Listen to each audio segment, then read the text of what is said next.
Jay Crawford, Adam the Bull, Garrett Bush,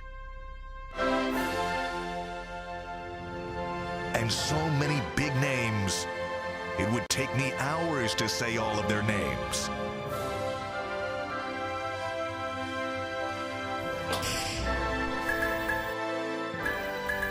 The ultimate Cleveland sports show. Booyah!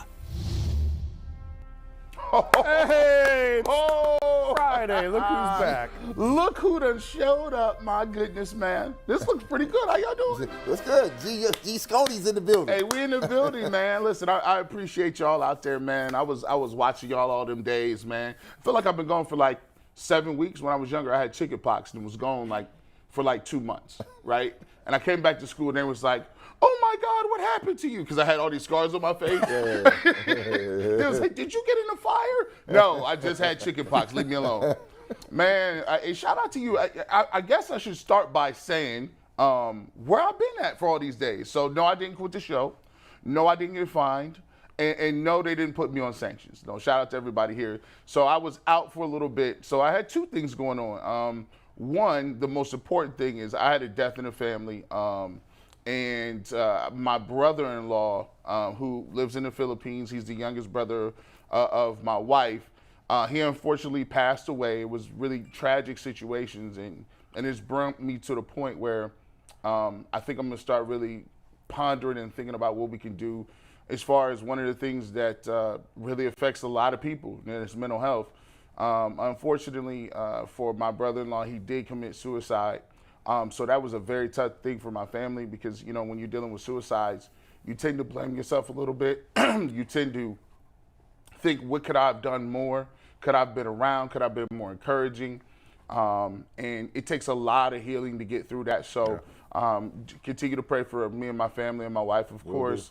And so, you know, that's just something that we all got to watch out, be our brother's keeper. That's everybody. If you see somebody being down, if you see somebody withdrawing, make sure that you go out and you do your best you can to reach out to those individuals because you never know what they're going through. So that's something that I'm moving forward, going to be really paying attention to in my life because, you know, when you get impacted like something like this, it's just a tremendous hurdle to get over. It's tragic. Second of all, a little bit less. I had a kidney infection, man. I don't know what happened. They was trying to get rid of me this week. I don't know what happened. They was like, y'all, we gonna get G. Bush up out of here. I had a kidney infection. And you know the crazy thing about kidney infections, and I've never thought about this until I got a little bit older, is that you know how they tell you, like when you get to 40, if you're 40 years above, it is time for you to get a prostate exam. Yeah. So I went to the bathroom like the other day and I peed and I was like, hold on. Is this blood in here? I was in there like, no, not me. I went to the doctor. He was like, yeah, you got a kidney infection. I was like, yes, yes. I've never seen someone so happy to just have a kidney infection. Hey, yo, but bro, when you gonna put yourself in a box, because you know, you be thinking to yourself, man, I got stage 3. Ain't nothing coming back from this.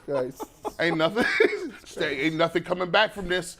But, you know, my wife was like, usually you tell your wife you want to go to the doctor with you. She was like, do you want me to go to the doctor with you? I usually tell her no kick rocks.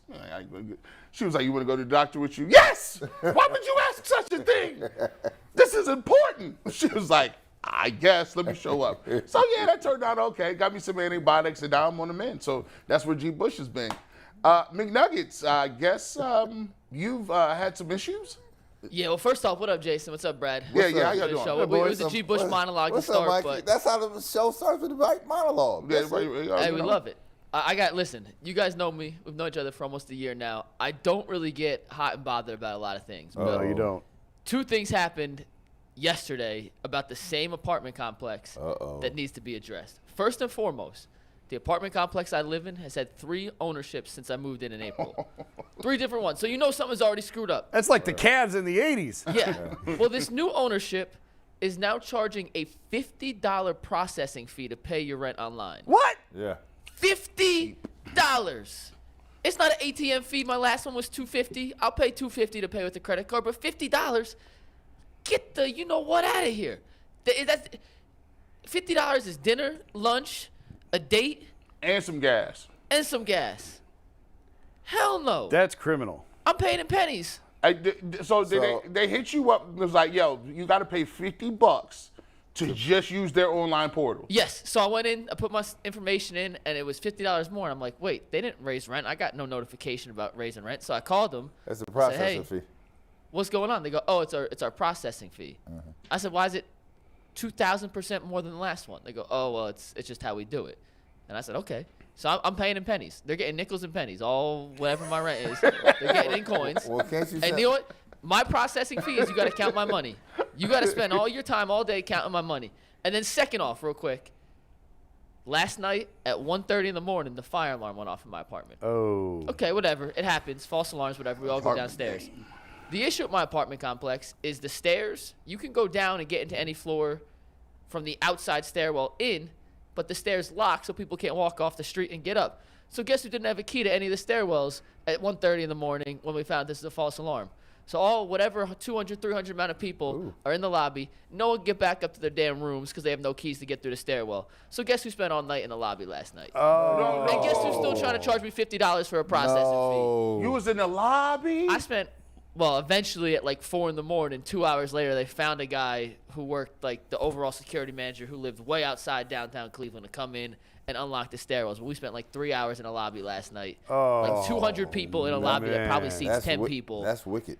And now that's why they're getting my money in pennies and nickels and dimes. You down there? You are going to count every single cent that I owe you in this processing fee and rent for that inconvenience. And I just got an email, no joke, in the last 10 minutes. You want to hear their apology?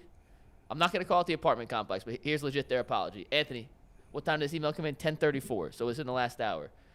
Quote, I want to reach out and apologize for any inconvenience caused by last night's alarm. It was a false alarm. We are currently checking camera footage to see what caused this.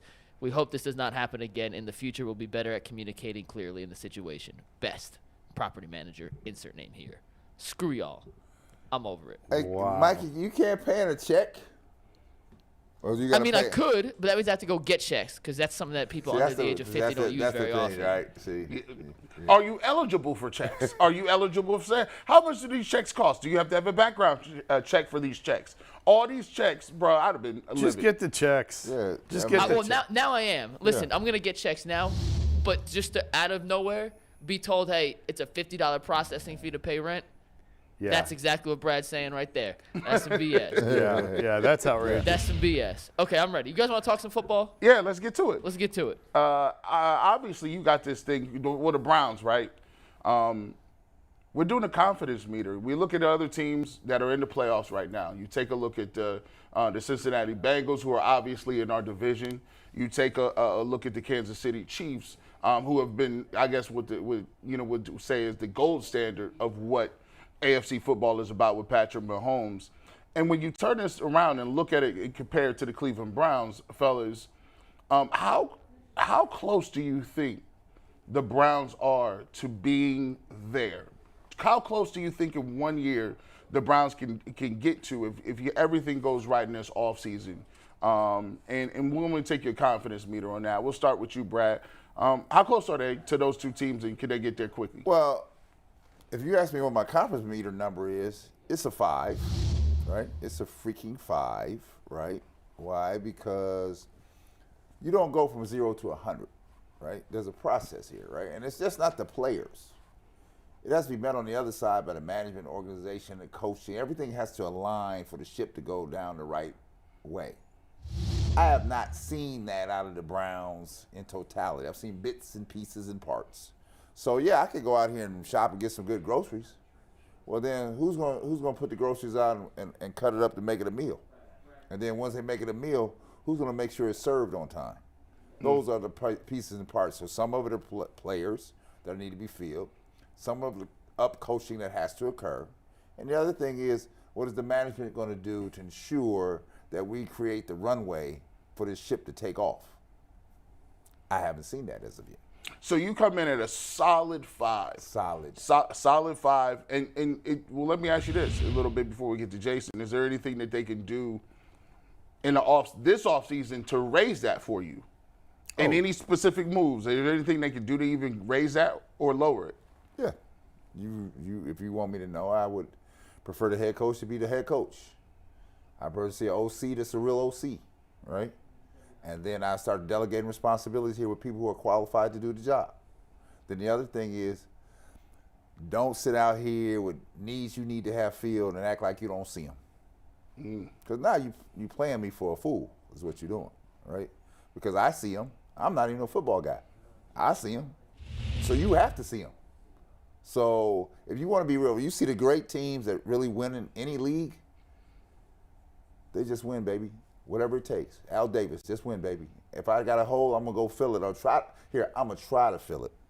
I'm not going to say, well, I got these guys over here. I got them for $2 over here, and I'm going to play the $2 card here. I'm going to see if the $2, if I got the $2 buy that was really a $1,000 buy. $2 scratch off. They got the scratch off. I be feeling like them scratch offs over. I be feeling like you got to spend 10 or more for you to even hit something. The $2 ones, I feel like they put no codes in there for you to win.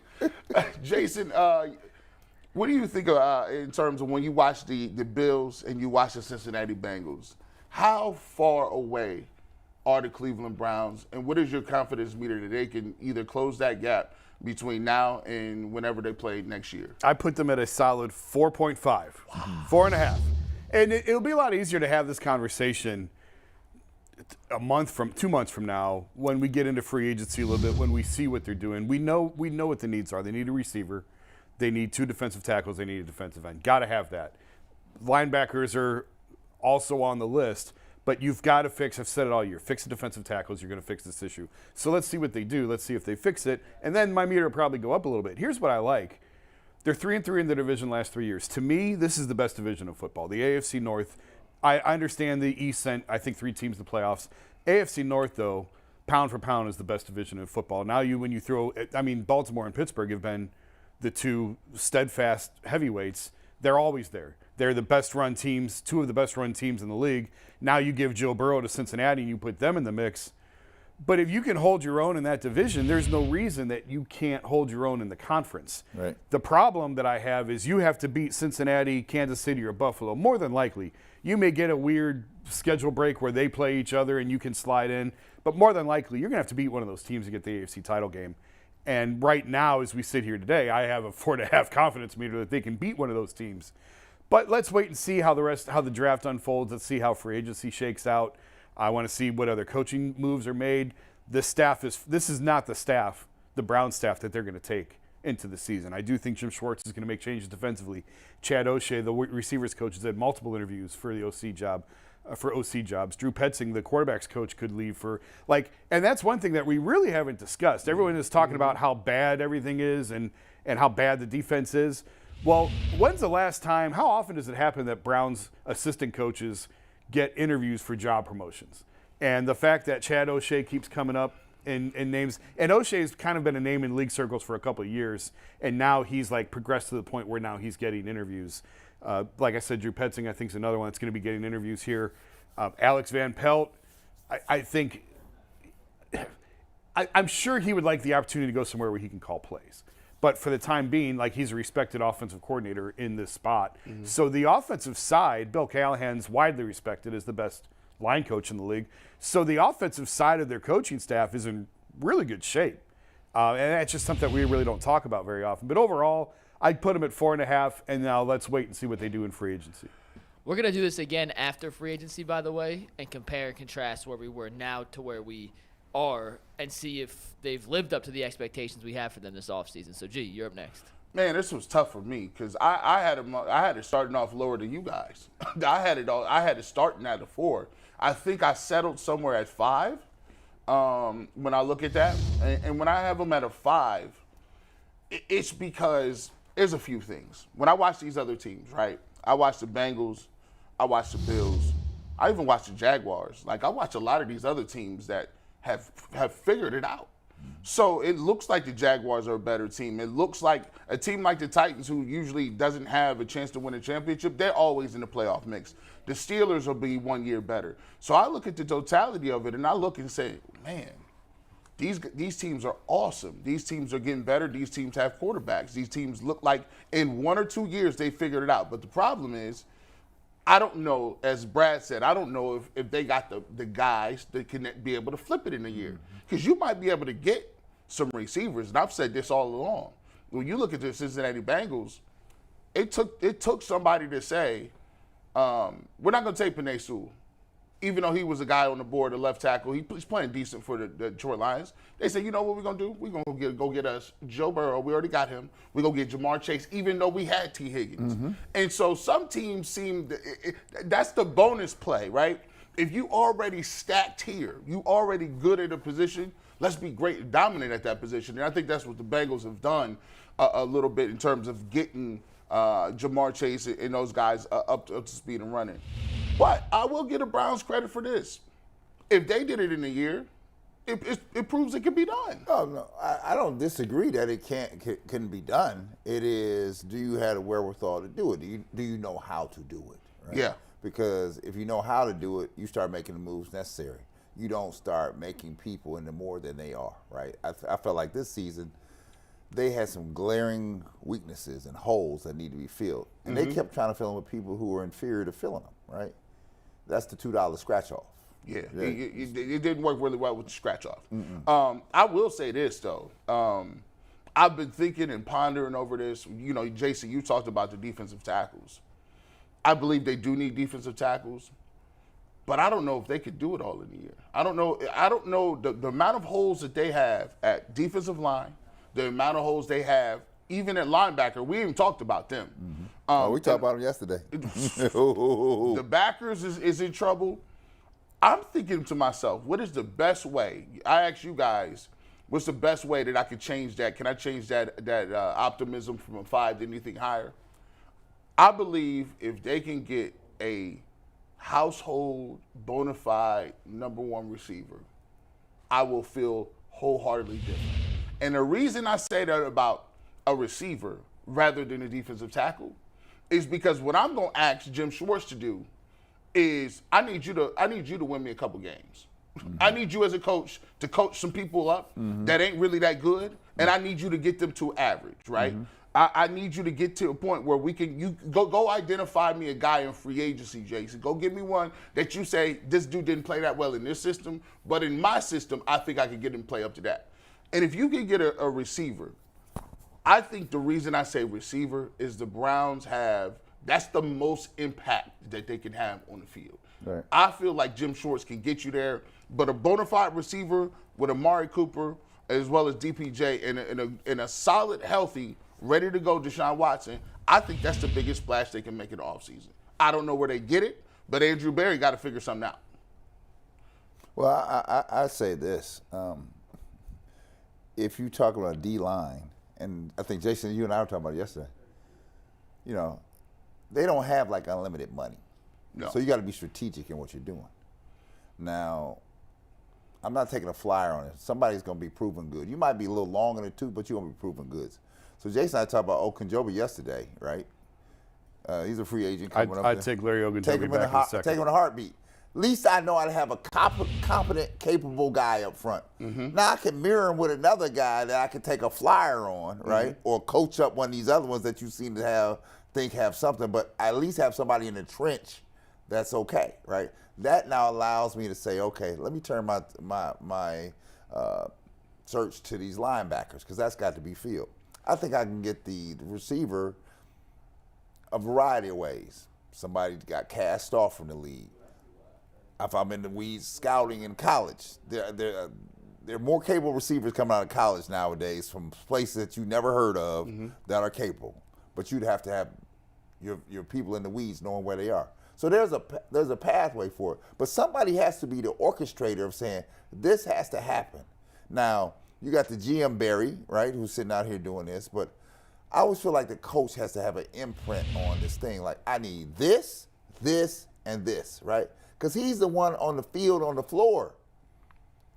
It's not always the person in the booth up top. So we have to figure this out. Unless you show me that, my confidence.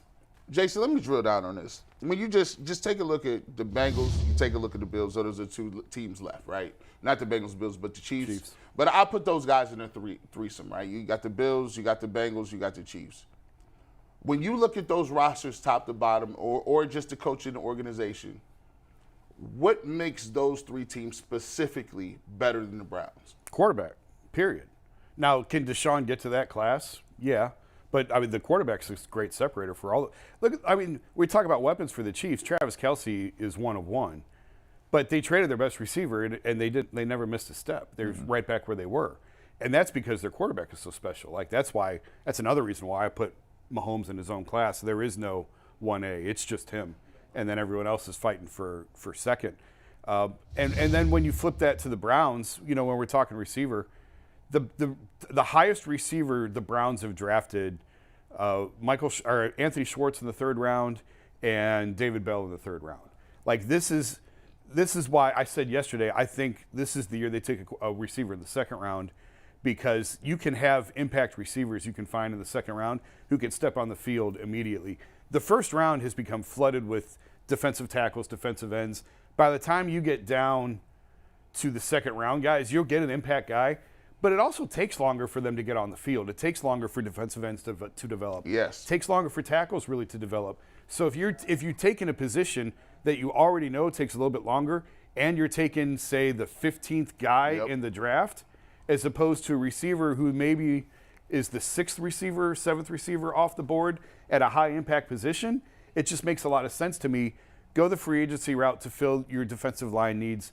Use your 2nd round pick on a wide receiver who can make splash plays, who can get on the field, snap one, who is a weapon for Deshaun. Because I agree with you guys. I do think they need another weapon at receiver. It's just making the jigsaw puzzle fit. To me, the 2nd round pick makes the most sense. I wholeheartely agree. When you look at the way people build their roster, you don't have time to be waiting on defensive tackles and these dudes. You don't have time to be waiting on your 3rd round picks from a couple years ago and the Elliott's. And even though I do like some of your picks that Alex Wright, I like some of those guys. But you got to look at the transition from defensive tackle to league. I mean, that is a hard position to play, especially when you're inside. Plus, you got to think about it like this. Even if you drafted a defensive tackle, are they going to be a D tackle that plays on nickel? Are they going to be a defensive tackle that plays on 3rd downs? So that might only be a two down player for you for the first couple of years. So then you look at it, okay, well, injuries. Those guys in the middle get injured all the time. How are you going to bank your season on saying that I'm going to draft a defensive tackle and he ended up being an all-pro, like he gets 10 sacks? No, it's much more better equipped to go into the draft and say, okay, this guy's been playing 5 wide his whole life. He's been a receiver. He's done his thing. And now we can go out and get them and plug them in and get something going. I just thought of this. I had never thought of this before. But when we look at the premium positions in the NFL, do you guys consider defensive tackle like a premium position? Just yes or no. Premium? No. That's a good. No. It's a luxury for me. If you got a great luxury pick at D tackle, if you get one, great. But a premium, no. Because you usually think quarterback, left tackle, defensive end. Usually the 3 premiums. And this literally just hit me as you were saying, G. Look at the 4 teams still playing in the playoffs right now. 3 of the 4 have elite defensive tackle play. You got Chris Jones in Kansas City, 1st team All-Pro, 15.5 sacks, one of the 3 finalists for Defensive Player of the Year. San Francisco, you have Eric Armstead and the guy from South Carolina they drafted in the 1st round, Javon Kinlaw, 2 high 1st-round picks in the last 5 years. And then in Philadelphia, they have Fletcher Cox and Jalen Hargraves. Cox is a 2-time All-Pro. Hargraves is going to be a free agent, had 10 sacks this year. And then Cincinnati, DJ Reader. So really, all 4 teams have elite defensive tackles. And I never looked at that as a commonality between them. Quarterback, Brock Purdy's the outlier with the other 3, but maybe defensive tackle is a premium position that we haven't been giving enough attention to, not just in Cleveland, but overall in the NFL scale. Yeah, I don't know if it's when you title it premium, it's an integral part of a successful team, right? You got to have these core pieces to do what you need. It's just like if I was in basketball, a core piece of any basketball team is going to be the small forward. Yeah. That's key. It's like the point guard. It's key. When you don't have it, you will see what you're missing, right? And you can't fill it with mediocrity. You have to fill it with people that can have a skill set to get it done. Now, to Mike's point, I think that some teams are not realizing, I'm going to pay a little more to get this off because it just solidifies it. If I'm in San Francisco, it unleashes Bosa on the end, right? Yeah. It allows him to act crazy out here and get after people, right? If you don't have it, See what happens. Go ahead, Jason. It's sort of like in baseball and football both. You can't be strong defensively unless you're strong up the middle. Right. Like you talk about it in baseball all the time. Catcher, second base, shortstop, center field.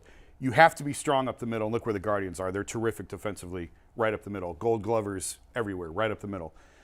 Football, it's the same way. Strong at the tackles, strong at middle linebacker, strong at safety. Now, would you consider those premium positions in either sport? I've never really looked at them that way, but you make I guess I would say it like this. You can't be strong defensively if you're weak up the middle, like period. So I still think edge rusher is more important than defensive tackle, but that's not to take away of the importance of the tackle. Yeah, but the spot. edge rusher can't get loose here, and I don't. It's not the word premium. You have to know what you value, what the value of each piece is. There's a value in a D-line. You have to recognize what that value is, and if you recognize it as valuable, it's a different mindset. I'm a person, and I'm a firm believer in this now. I like stackable pieces, right? Because I feel like, you can have a one-off on your end, right? And I think if we took this approach when we had Myles Garrett, see, the Browns could have had one of the reason the San Francisco 49ers to me are so good is they had Armstead, they even had DeForest Buckner at one point in time. And when they got rid of Buckner, they drafted Kinlaw with the 13th overall pick. And then you got all of these dudes and Eric Armstead, then you got Kinlaw, now what you can say is I can use my defensive line to control the game. A couple of years ago when they had the Legion of Boom, Seattle did it around their secondary. They noticed that they had all the prerequisites. They had long corners, tall guys that could come up and hit, and Earl Thomas, Roman, they couldn't do nothing with them. You could go back to Denver. Remember, Denver had Aqib Talib, all those Bradley Roby. They was shutting people down. They was one of the teams that was actually going out here playing nickel every play. When you do have one of those groups that is really actually great, That's a fine. Is that the bill collectors? they probably telling me I need some money. 1-800-LOANS. I don't need a loan no more. I tell you what, but when you get to it, I just think that if you stack some things up, you could have a situation where you can really use that to your advantage. Yeah. And I think the Browns have an opportunity to do that. They did that with offensive line when they were healthy.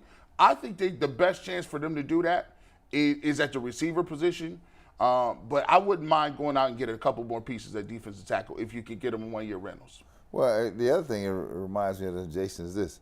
It requires a level of being of shrewdness with the people who are organizing and putting the team together. So how shrewd do you think the Browns are when it comes to the rest of it being compared to the rest of the NFL, people that are making things happen? Well, I think they're really good at identifying defensive backs. Like, nailed the Martin Emerson. John Johnson, free agent signing. I don't know if that was really a hit. That's a medium sign. I don't know how to feel about Johnson. I don't know whether or not he's going to be. Is he a guy that was just used out of position or a guy that could be something in somebody else's plan? The longer we get into the offseason, the more I think he's not going to be back. I'm really starting to feel. I thought at the end of the season, I thought it was kind of a done deal he'd be back. I don't know. I'm starting to get a weird vibe that he may not be back. So that may be another spot that you have to fill. But they drafted Greg Newsome. They drafted Martin Emerson. Like, okay, they nailed their defensive back picks. They've been terrible at drafting defensive tackles. We've talked about it at length. Haven't been great at receiver. DPJ was a great find in the 6th round. David Bell's an incomplete. Wasn't on the field very much. Didn't have a great year. And Anthony Schwartz probably is not going to be back. So, Jed Wills at left tackle. You think they're going to move on from Schwartz? Yeah. Really? Anthony Schwartz? Yeah. I didn't know that.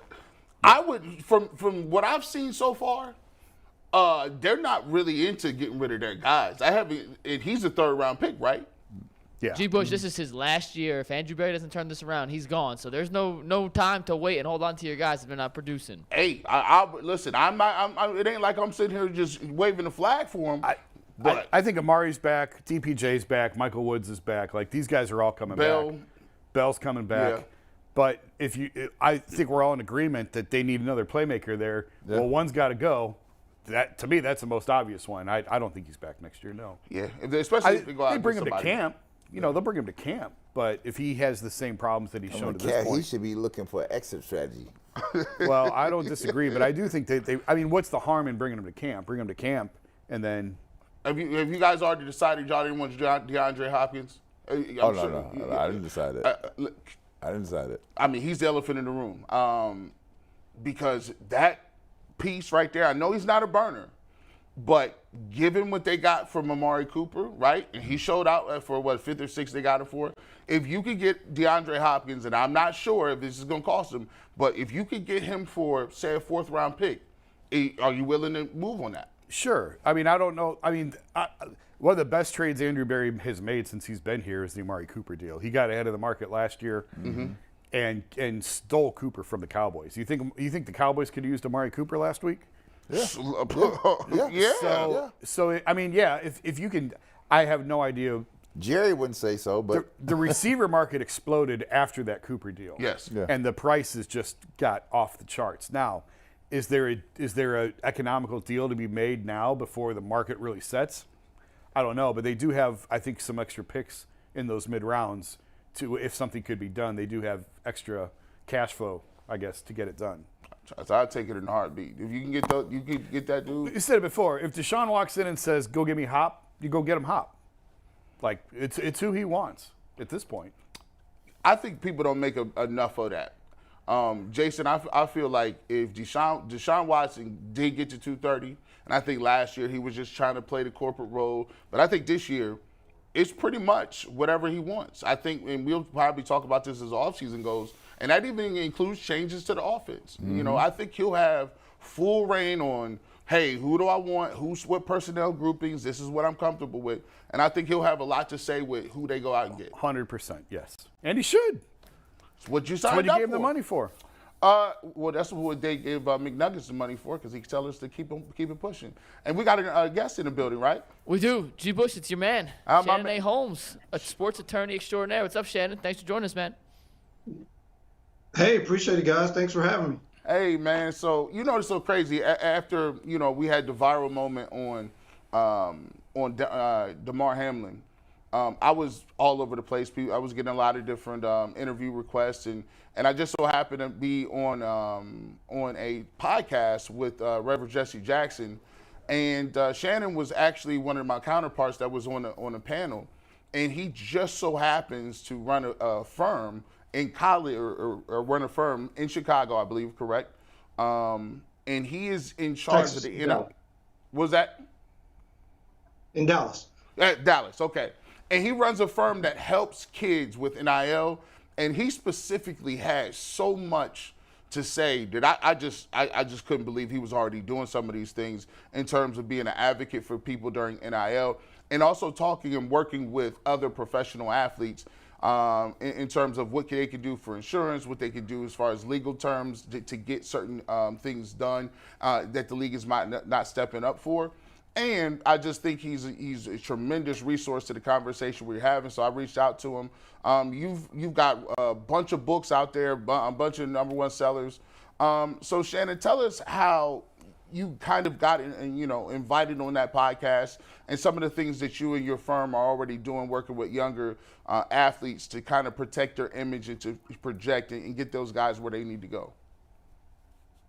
Well, first of all, Garrett, thanks, man. You know, it's definitely a privilege when I was able to team up with you a few weeks ago on the podcast, Reverend Jackson and his daughter, Santita. I was like, Mom, I made it. I'm on with Garrett Bush. I'm here now. I've arrived. Stop it.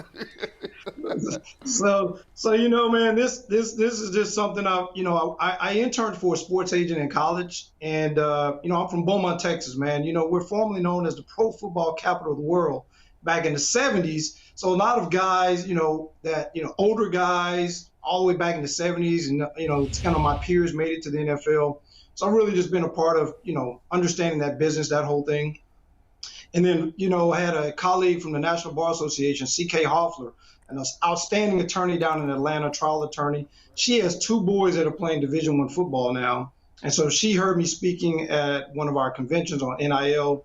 So she reached out and had me on a couple shows. And talking about this and just really trying to educate the audience on what NIL is all about and some of the things that sports guys, athletes go through. And a lot of times, the consumer just doesn't realize, they hear about the contracts, but they don't realize what goes into that and how that looks. So that's kind of how this thing kind of evolved, man. Shannon, I talked to, Brad Sellers. Obviously, he's one of the OGs on the panel. His daughter right now is playing major college basketball at the University of Maryland, has another daughter playing college basketball as well at the same time. And we talk about it all the time with NIL and how it works is, there's a lot of people out there that can sell you dreams. There's a lot of people out there that'll tell you, hey, come on over here. Let's go we'll give you $3 million, $2 million here or there. But they don't realize that those people are backing out of these deals. Some of them don't have any paperwork. You don't have any guarantees. So what does it look like from your level where you got kids that are going to different places and expecting a certain outcome, but yet and still they're not getting it with NIL? And how are you guys helping kind of protect those parents and those families from that? No, great question, great points, man, and hats off to Brad and his daughter, man. But the thing is, what we're trying to educate folks on, hey, get an attorney on your side. When you look at this thing, Garrett, the schools have attorneys representing them. All the corporate sponsors have attorneys representing them. And what we found was that there's no attorney representing the kids and the family. And let's just be quite transparent here. A lot of the kids are coming from backgrounds and environments where they've never dealt with attorneys other than for family members who are usually in some criminal situation. And so even I can tell you, as an African-American attorney, typically when I tell people I'm a lawyer, they say, oh, I hope I never need you. I'm like, wait, what about if you have a great business idea or you're running the company? And they say, oh, I never thought about that. So unfortunately, that's kind of the piece that, that's missing. So what we're trying to do and what we talk about and what we look at in the paperwork is what are you agreeing to? How long are you agreeing? And what are you giving up for that?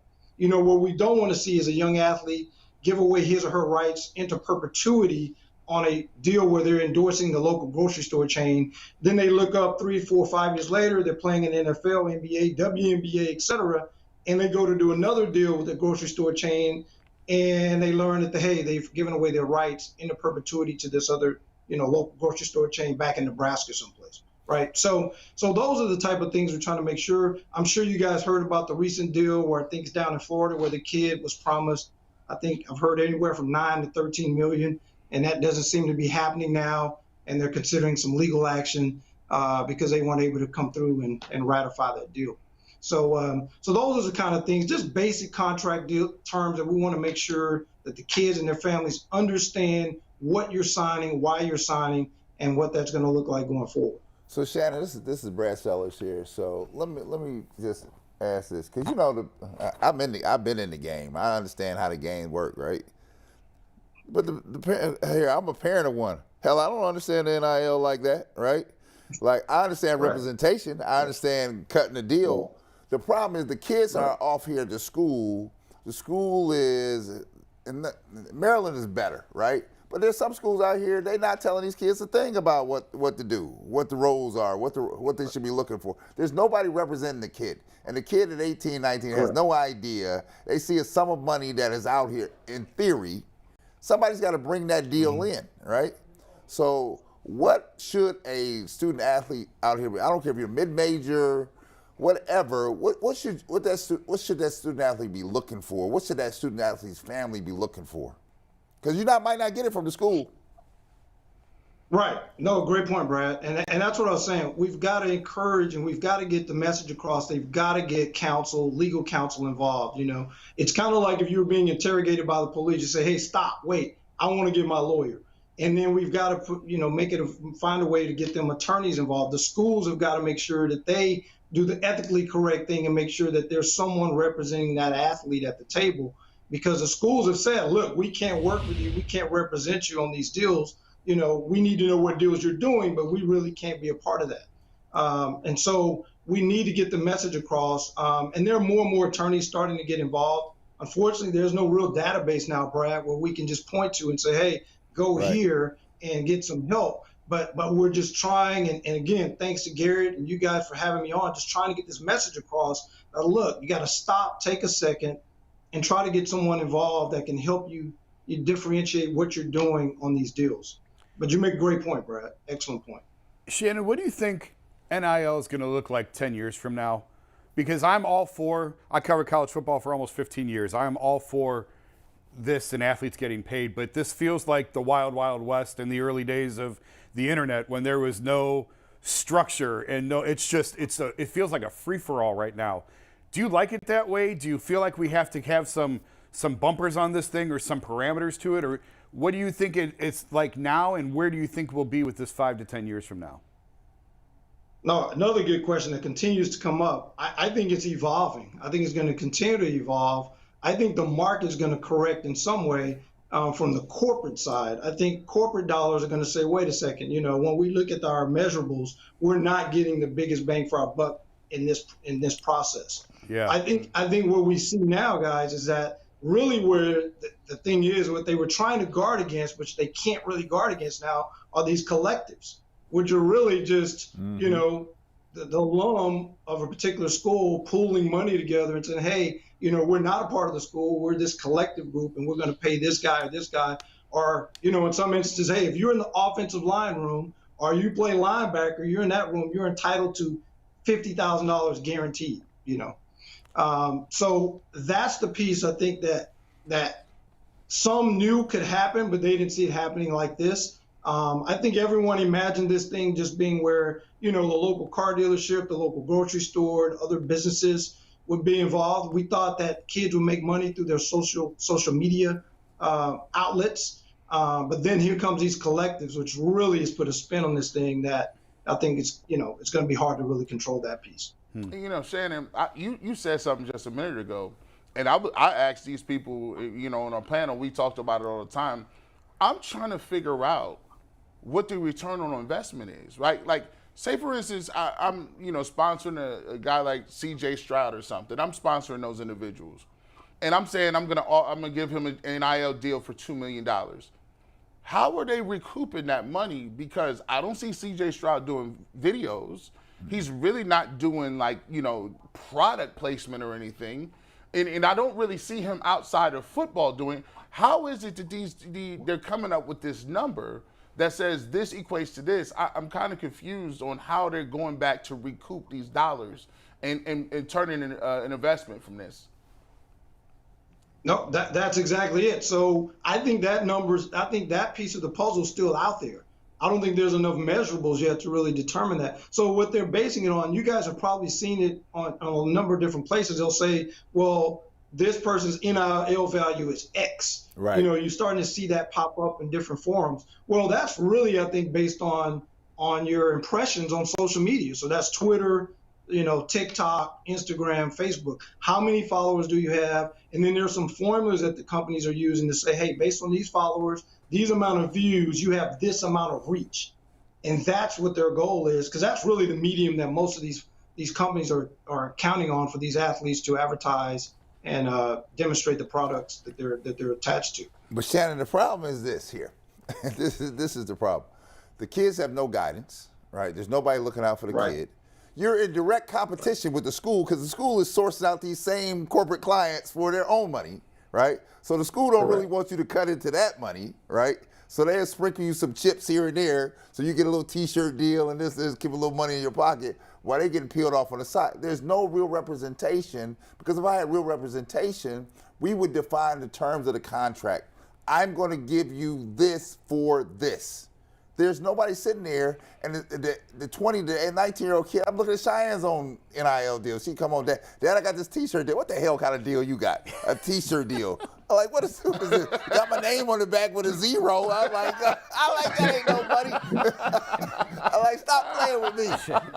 You don't shoot that girl's dreams down. You dirty. You get you some Chipotle with that. Right? Don't worry about that. I'm like, but they want to do right. They just don't know how to do right. And the school not going to cut you all the way in because you cutting into the. I'll go back to Ohio State. Ohio State ain't cutting them people in with that money because they use that money to foster their own thing. And I want to throw this right in because I know we got a little bit of time. What you just said?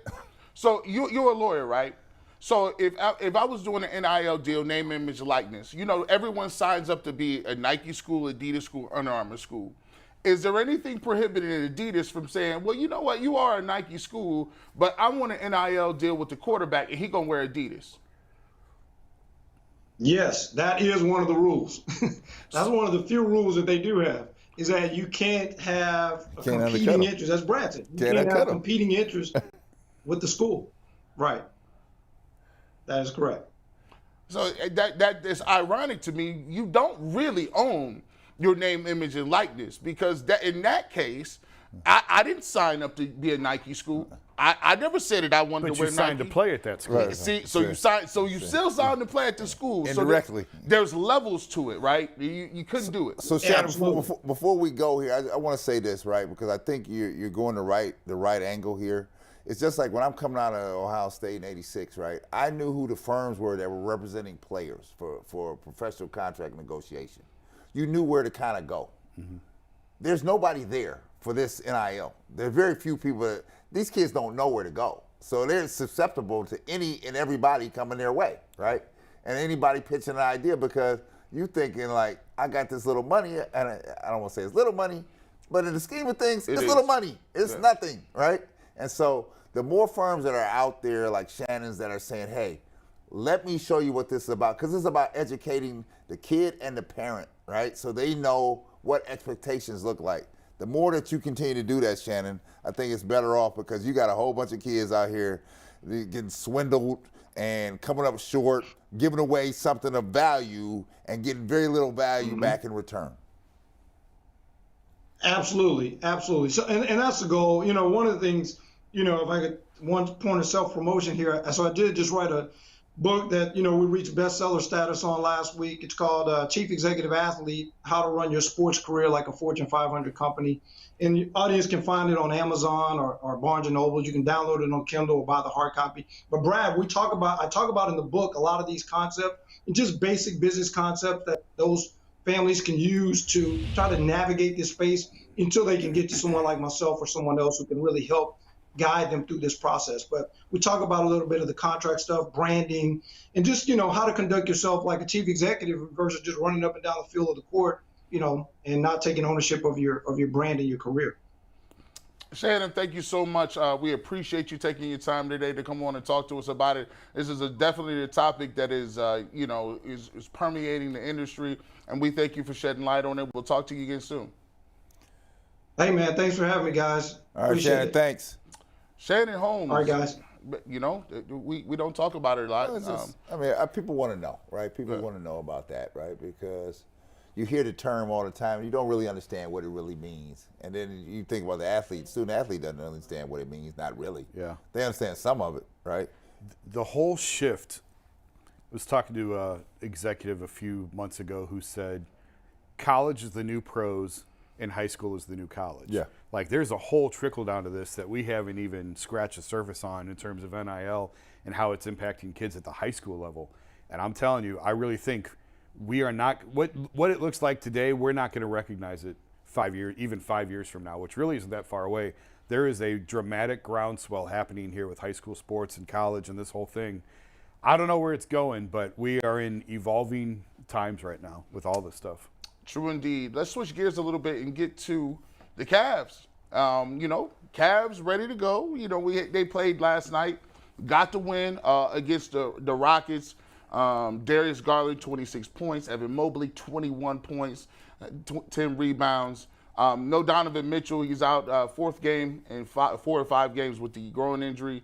Guys, are you happy they got this dub, or is this one of them games where it's on the schedule? You say, oh, no, they don't won 11 games. We better beat them. They beat a G League team last night. Well, you better win that game.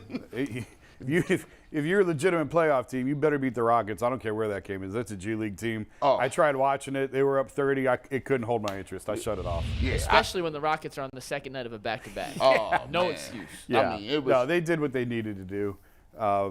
You know, there's not a whole lot to say about that game. Let me say that, you know, sometimes you need a game like that, right? You know, a couple heartbreakers here and there, a couple tough losses. Feel good about yourself. You got to feel good about yourself. That's one of those feeling good about yourself. Yeah. I don't worry about your problems. I got problems. I don't fix my own problems, right? Yep. And so, but I'll just say this, if we talk about it, because, you know, people in this town, they panic, right? Like, oh, we're going to the play-in. I heard that last night at the gym. The Cavs gonna be I said, first of all, the Cavs not gonna be in the play-in. Relax, right? We only got 30 games to bring in here, and they're going to be okay. What we're trying to figure out is how to be in that upper tier to have a shot, right? Because if your goal is just to make the playoffs, Jason, then you're in the wrong business, right? Your goal should be like, how do I advance? Do I have a chance? You think about it. We've beaten the Bucks. Yep. We've beaten the Celtics. Right? Yep. We've been competitive with others, right? So you have a shot. We're deficient in some areas. The good thing I saw last night was this. JB did not play 11 people last night. Cut that rotation Cut it down to like 8, right? 8 in a piece, right? Yeah. Which is the right rotation. The problem is, as a coach, you can't be a friend of everybody. Somebody gonna be mad. Somebody who was playing gonna be mad. He'll come in on the bus, lips poked out. He'll be walking by you in the practice, huffing and puffing. I'm gonna just go give me some shots up. Yeah, Jason knows what I'm talking about. This has happened. He just seen him on the BT court over there. Grown men doing this, huffing and puffing, Just whispering to other grown men about how they're being done talking bad. about come back here. Hey, dog, I saved you a seat back here with me, dog. The coach don't know what he's doing. Right. You can only play that number because that's how you establish rotation. Now, in that, you have to figure out, in the rotation of the 8 players or 8.5 players, do you have enough mustard to put on the dog? That's the question.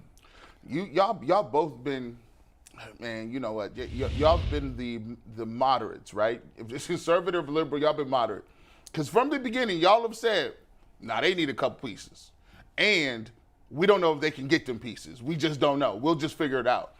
Jason, when you see them lose to teams like the Knicks and not be able to close teams out late, is that a function of the growth? Is that a function of coaching? Because we're starting to hear coaching now. That's all over town. It's starting to hear coaching. Yeah. Or are you starting to feel as if, it's either coaching, Mobley, or they're young? That's the things I'm hearing. It's an 82-game season. It is a long season. You're going to win games you should have lost. You're going to lose games you should have won. And it is what it is. Yeah, I agree with Brad. They need to address the 3 spot. It's correct that they don't have a lot of flexibility to do that with. They don't have any real draft capital to trade. They don't have a lot of pieces. Karis LeVert's probably their most appealing piece. Couple of expiring contracts. Yeah, so they're just they went all in on Donovan, and not every team is perfectly built. Every team's going to have a hole here or there. And this is what they're just trying to piecemeal it together. I still think if Dean Wade could stay healthy, I think he's probably the long-term option at that 3 spot. You're probably not going to love that, but it allows JB to play the 3 big lineup that they had a lot of success with last year. Dean at least can make an open 3. He provides that weapon you at least have to count from on the floor, unlike Okoro, which teams just completely ignore defensively. I actually like Lamar Stevens for what they have right now at that spot. I think Lamar is at least a big body, can defend a little bit, can hit some shots here and there. He's not great, but I want to see more out of Okoro. Okoro has hit some shots lately. He's hit a couple corner threes. He's gained some confidence. It was funny. I was talking to a scout. About Okoro a week ago. He's like, he's terrible. He can't shoot. I'm like, he's getting better. He's like, no, don't save it. He can't shoot. He's terrible. So the feeling around the league is not, hey, Isaac Okoro's figured it out. The feeling around the league is Isaac Okoro stinks. He can't shoot. He didn't figure that jumper out. So yeah, they still have holes to fill, and I don't know. There's just no great answer to fill it at this point. Get to your question, because this coaching thing has popped up here. The coaching thing has popped up. It is swirling around. All right, here's what I want to say about JB, and then I'll let you go. All right. JB this is his first real opportunity with a good team. Yeah. Okay. He got screwed in Memphis. He shouldn't have been fired. I said that before. He was an interim in Houston. I really like the defensive mindset he's instilled in these guys. I do. Yeah, they have had a lot of late game problems, and where I fall on it is he's a young coach, figured it out for the first time. You have to give him the opportunity, and that's why I felt like last year was a missed opportunity with the playoffs, because JB needs that playoff experience of playing a Boston or a Milwaukee in a 7-game series and watching the way that they counter what he's trying to do, the way that they'll blitz Darius on a pick and roll. Nobody does it during the regular season because they don't give a damn. It's March. It's February on a Tuesday night. They're not going to play that hard. But in a postseason, they're going to blitz him and they're going to force the ball out of his hands, or Donovan or whatever. And now what's your counter to that? What else can you come up with? And that's where I thought Ty Lue was sensational in playoff series. Now I want to see what JB can do. So I say this, right, to your point, they're great observations. They are, right? I can vouch for JB. You're not going to run JB out of this town, right? He's not going to get run out of this town. JB comes from a good lineage from his father, Bernie Bickerstaff, who I played for. So I know Bernie knew the game, right? And I know JB was around. So the apple does not fall far from the tree. What he is doing is learning in real time what it is like down the stretch here to be making these spot decisions not like I told Stefanski, you're not going to read it off this sheet. Your eye's going to tell you what it is. Your instinct is going to tell you what it is. Now I will tell you, to your point, I like Dean Wade. I don't have anything against Dean Wade. Lamar Stevens not big enough to do what I need to have done, right? They have a problem. It's at the 3. And it's not going to get resolved by anybody on this team. I can bring Dean Wade off the bench, Stevens off the bench, Okoro for spot things. You need a 3. I don't have the money to buy a 3. The only person out there available that you can pick up for nothing is Carmelo Anthony. That's it, right? Stop playing with me. Stop talking about Hardaway's son. Stop talking about all that. That's not going to solve your issue, right? Because the 2 horses you ride, the 3 horses you're riding are Garland, Mitchell, and Mobley. Those are the horses. They're not changing, right? That's where your investment is. So I don't need to incorporate another person. I just need a person to be a threat at the end of the game that people might pay attention to, because if I didn't see anything else, when I saw the Memphis game, didn't nobody give a damn about nobody else except for Garland. Yeah. That's it. That's a problem. There's for me, you're right. I don't think there's anybody that they can get that's of any consequence that's going to make a difference, right? Now, what could happen, and what I think my hope is they unlock. I don't even think you need Evan Mobley to be unlocked skill-wise. I just think you need to unlock him mentally, his mindset, right? And sometimes I think that they should get him the ball and sacrifice a little bit in the first half, because when he has it going in the beginning, you know it's going to be one of them games. Evan Mobley is not a dude that you can feed in the second half and he'll say, I'll defer and get mine later. Right. You got to get him touches in the middle, ready to go, shooting the first few times, and then he's ready to go. You only got one problem with that. The others have to buy into that. Let me tell you, and I said it yesterday on this show. The NBA is the antithesis of what real basketball is. Real basketball is we share the ball, everybody gets a touch, we all play well in the sandbox together. NBA don't work like that. You have to carve out your space. Now, you watch other teams. Some people watch, if you watch NBA basketball, right? And the go-to players who are very productive, look at their face when somebody waves them off or don't bring them the ball, right? It's a problem, right? And you have to carve that space out so that the other person knows, damn, I better drop this into him, because if he don't, it's going to be a problem for me later on. Does JB have to do that, or does Mobley have Mobley has to do that. Well, I think it can be JB too. Kyrie and LeBron were 2 of the most bullheaded players I've ever come across in my life. Who got the first touch of the game every time down? Kevin Love. First play was for Kevin every time. Ty got Kyrie and LeBron to buy into that. Kevin goes first. Get him involved. Get him the first touch. You can do that with these guys. These guys are a lot more malleable and coachable than Kyrie and LeBron. That's like a kid getting a lollipop. Stop playing with me. No, it's I not. need a steady diet of this. No, Jason. What needs to happen is that he has to carve out his space, and he knows that I'm going to get these touches because I'm productive. Is that I got to in him? go to him. I don't know that yet. He's still young. We're trying to figure Super this young. out. Man, just turn on any game out here of any NBA team, real team, not the Rockets, right? A real team, and see when you don't go to Harden, when you don't go to Embiid, when you don't go to them players, what their faces look like. And then watch who's in somebody's ear giving somebody the business, tell them you didn't come my way. So let me ask you, you didn't play with good point guards, right? You didn't play with great point guards. You didn't play with guys who are distributors as scorers. If you're Isaiah Thomas, right, you know you get yours whenever, right? Mm-hmm. As a point guard, don't you think, okay, after a certain point in time, I understand the game to know I can get mine whenever I need it. But for us to beat this particular team, I need that guy to do something, so I got to see him. Is that something Darius Garland has evolved Garland into? said this the other day. He said, I need Mobley to be a little bit more greedy, right? But I need Mobley to be a little more greedy, right? Yeah. Mobley got to want to be greedy. The other thing is this here. I'm playing with Isaiah in Detroit, right? I remember we were in a game, and I'm rolling, right? we get the ball on the break. Isaiah gets the ball. He pushes it up, pass up to me on the break. So I'm about to go off. I'm about to go with this thing. I done had that ball in my hand 2 seconds before Isaiah was screaming back, "Give it back, because you ain't got nothing." I'm like, how you mean I ain't got nothing? You behind me. I done already saw it. I got the crystal ball. You don't got nothing. Jason, but real quick to your point, I think it was Mike Conley that said this when he was playing with Zach Randolph. Like, this is the next level elite point guards. It's what you were touching on. They know, hey, Zebo ain't touched it the last 3 times down the floor. I got to get him a touch. I got to get him a look. Yeah. The guys who can process the game quickly at a high level understand that. They understand they've got to keep these guys involved or they are going to pout. They are going to sulk. You know, it's been 4 trips down. He ain't had a look yet. I got to get him. He's going to be taken out soon. Yep. I got to get him this touch before they yank him out of the game. I'm going to prove your point. So my daughter's playing point guard at Maryland, right? So they're number 9, number 10 in the country. They're on the move. They got a girl that's going to be drafted in the top 3 of the WNBA, right? I told her, I said, what you have to do is you can get yours off anytime you want to.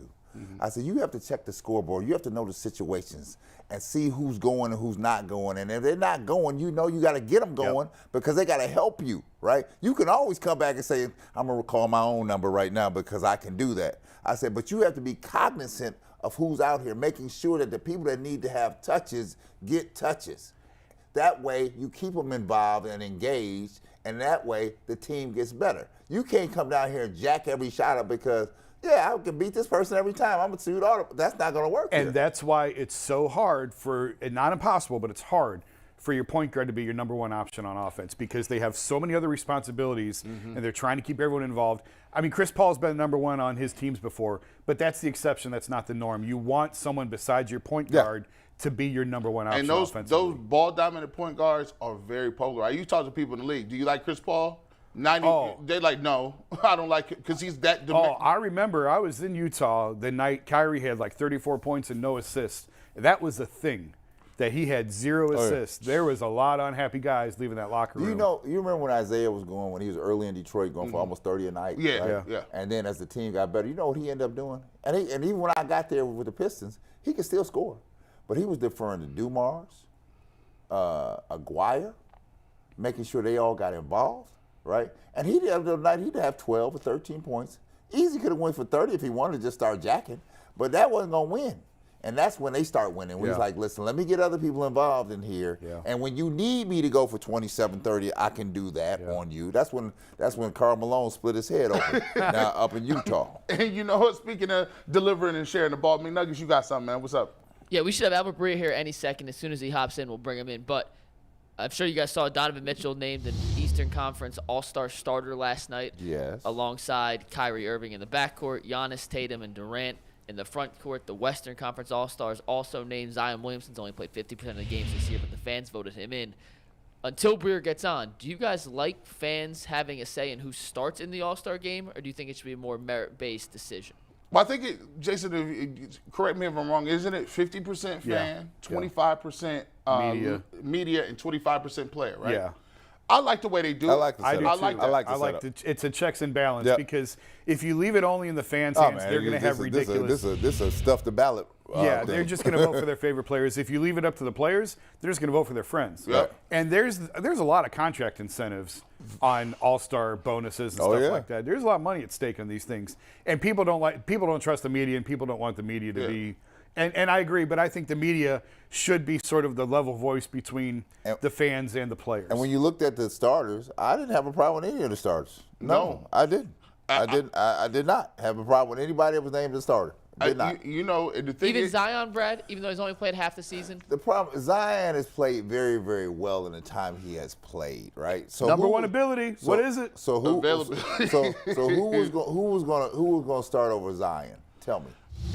People want to see him play. No. Tell me who's going to start over Zion. Especially the Western Conference. Yes, I want to tell. So bonus on Sacramento's having an unbelievable season. So first of all, Sabonis is not no all-star. No. Stop playing with me. Oh, yes, he is. I know he ain't no starting all-star. He ain't no starter. You can make that case. So Sabonis has been so good this year. I didn't say he wasn't good. He wasn't no starter. Like all-star is a little different. Like when you starting, that means like you top bring two. it. If Sabonis is on the Lakers, he'd be an all-star starter. Man. He would be. Fact. He would be. No, because if he was in New York, he'd be an all-star If Sabonis was on the starter. Lakers, he wouldn't be You touching the want to ball. do a little comparison of stats real quick? Hey. Go ahead. Starter. Put them out. I'm going to read you 2 stat lines. You tell me who's doing each. Blind resume test. Resume 1, 26 points per game, 7 rebounds, 4.6 assists. Second, 18.9 points per game, 12.4 rebounds, 7.3 assists. Both their PERs are in the top 5 in the league. Sabonis is the 18 with the 7. No, Sabonis is the second one. Yeah, Sabonis is the second. Sabonis is that's 19, 13, and 8, Yeah. as opposed to Zion at 26, 7, and 4. Sabonis is really good. 26, I 26, really 7, good. and I 4 didn't say is rough. here. Sabonis' daddy was good, right? So, Yes, he was. but And he's not- Sabonis has played but- 21 more games than Zion. I don't just care. throwing He it ain't out. no starter. You I can would- give me all the stats you want to. Sabonis Why is not? not a starter But because why he's not? not. He's just Why? not. Why? Because he ain't at that level. On skill set? He You ain't talking that about level. on skill? He ain't that level. I wouldn't classify Sabonis as no like. He didn't have the name, and he That's- didn't have the sexy Zion name. It and ain't game, about that. But He he's don't a have the hell of a skills. player. When you're named a starter in the NBA All-Star game, that means something. Like, it you gotta means think- something, right? And Sabonis' name is not gonna roll off nobody's lips. It's not. Now, He's still a great where, player. Where does Sabonis? I want to see where the players put Sabonis. Do you have the votes for that? Let me see if I can look Because that they got up. a breakdown. Yeah, they did have a breakdown. I saw it earlier. On ESPN. I don't remember where it was. I'll find it. Give me 1 sec. Well, I will say this: are you guys surprised that Garland did not? I wasn't surprised. No. I mean, the East is stacked. I mean, I'm surprised for Mitchell started because you had to leave Tatum like in the front court. Like you started. The man scored 70 points. If you, He's starting. if you looked at the way Donovan Mitchell played all year, everybody in the world know that. Yeah, he's starting. That he a starter. By the way, I think the players named him number 1, and I think the fans. No, it was the media. I think the media. Either way, I think they voted him number 1. But are you surprised, Darius? Do you think Darius Garland will make the I got All-Star your team? numbers. I got your numbers. All right, go ahead. Do you want the player rank, the media rank, or the fan rank first? No For matter. who? For Sabonis? Sabonis and Zion. All right, give me Sabonis. Give me first. Sabonis. We know what Zion is. Okay, well, I'll do side by side. All right. The player ranks. Zion was 3rd, Sabonis was 4th. Okay. Okay. So right there. Players think he's nice. Okay. Fan vote. There you go. No, he's Fan fourth. vote. So Zion That's was still a He ain't no starter. star- That That's ain't no- 4 is a starter. Keep coming. Who you got? fan vote. Zion 4th, Sabonis 9th. That's because the fans don't. Okay. They don't know Media who. vote. Zion 4th, Sabonis 3rd. There you go. The media. Who covers Sacramento? Do you know who finished real quick? Do you know No. who finished? No. No, do you Who- finish fourth total? Who covers Sacramento? That's I don't know. Nobody. And yet we still got it right. Nobody. So But did- wait a second, real quick. Do you know who finished 4th overall in most front court Western Conference votes? Who's that? Jokic, right? Lauri Markkanen. Oh, yeah, you're right. Fourth. Yeah. is he on the team? No, Yeah. he gonna be. He gonna make it. They didn't name the reserves yet. They didn't name the reserves yet. But Only he gonna starters. make it. See how Jason Most is? likely. Jason's already going. He's reserve. He's on the team. Markkanen's on the team. So So if Marketing don't make the team, what's wrong? y'all messed No, it hold up. on. No, I want to hear him say it beforehand. If he don't make the team, he gonna make the team. He's gonna make the team. There's no debate. gonna make the team. He's gonna make the team. Sabonis is going to be an all-star. It's just he's not a starter. So- Sacramento should have 2 No, All-Stars. no. Sabonis is gonna make the All-Star team. He's not He gonna just start, had no though. starter. He's not Yeah, gonna start. Now is Darius deserves Garland it. gonna make the team? No. That's a real question. I That's a think no. real question. I think no. Injury replacement. Listen. I mentioned this a couple weeks ago. Everyone pulls out, and the fact that it's in Salt Lake City, they don't want to go to Salt Lake City, and the fact that it's a cold weather city for the 2nd year in a row, the ones that were thrilled to have the All-Star experience last year here are definitely going to check out. So there's going to be guys that I don't know about that, Jason. Who's they gonna put him over? Jason, hold on. They love the this right veterans there. drop all the See, time. what you Phantom got- see, hamstring this injuries is a week before you're the hearing- NBA All-Star You're hearing game. the media report. The players actually like going to Salt Lake City. Then how come they all get hamstring injuries a week before? No, I ain't saying the All-Star game. Hear me now. They want an Listen All-Star what I'm saying. weekend. I heard some Michael stories No, about Salt Lake City. they actually like going to Salt Like- Lake City. like, I've come on heard the now. Michael stories that we cannot talk about on the air. Go look back at the players that played in Salt Lake and don't leave. Now They're listen. still living in Salt Lake. I will say, I'm gonna tell you this though, All-Star Weekend, like people talk about that like this is new Freaknik or something, It bro. is. All-Star Weekend, people in the right place. People sell their souls. Regular civilians, I need to go to All-Star, and you always know when it is because you see some of the hottest looking people in the world. They be like, "Yeah, I'm going to All-Star Weekend." I'm like, "Who do you know?" Oh, okay, yeah, you're pretty hot. You know everybody out there. Yeah, people be going to All-Star Weekend, boy. I think they had when it was in Cleveland last year. Was it who had the party in Pepper Pike? Was it Cardi B? Shaq. No. Was it Cardi B or Nicki Minaj? They rented a house in Pepper Pike, and this thing turned into the Freaknik party.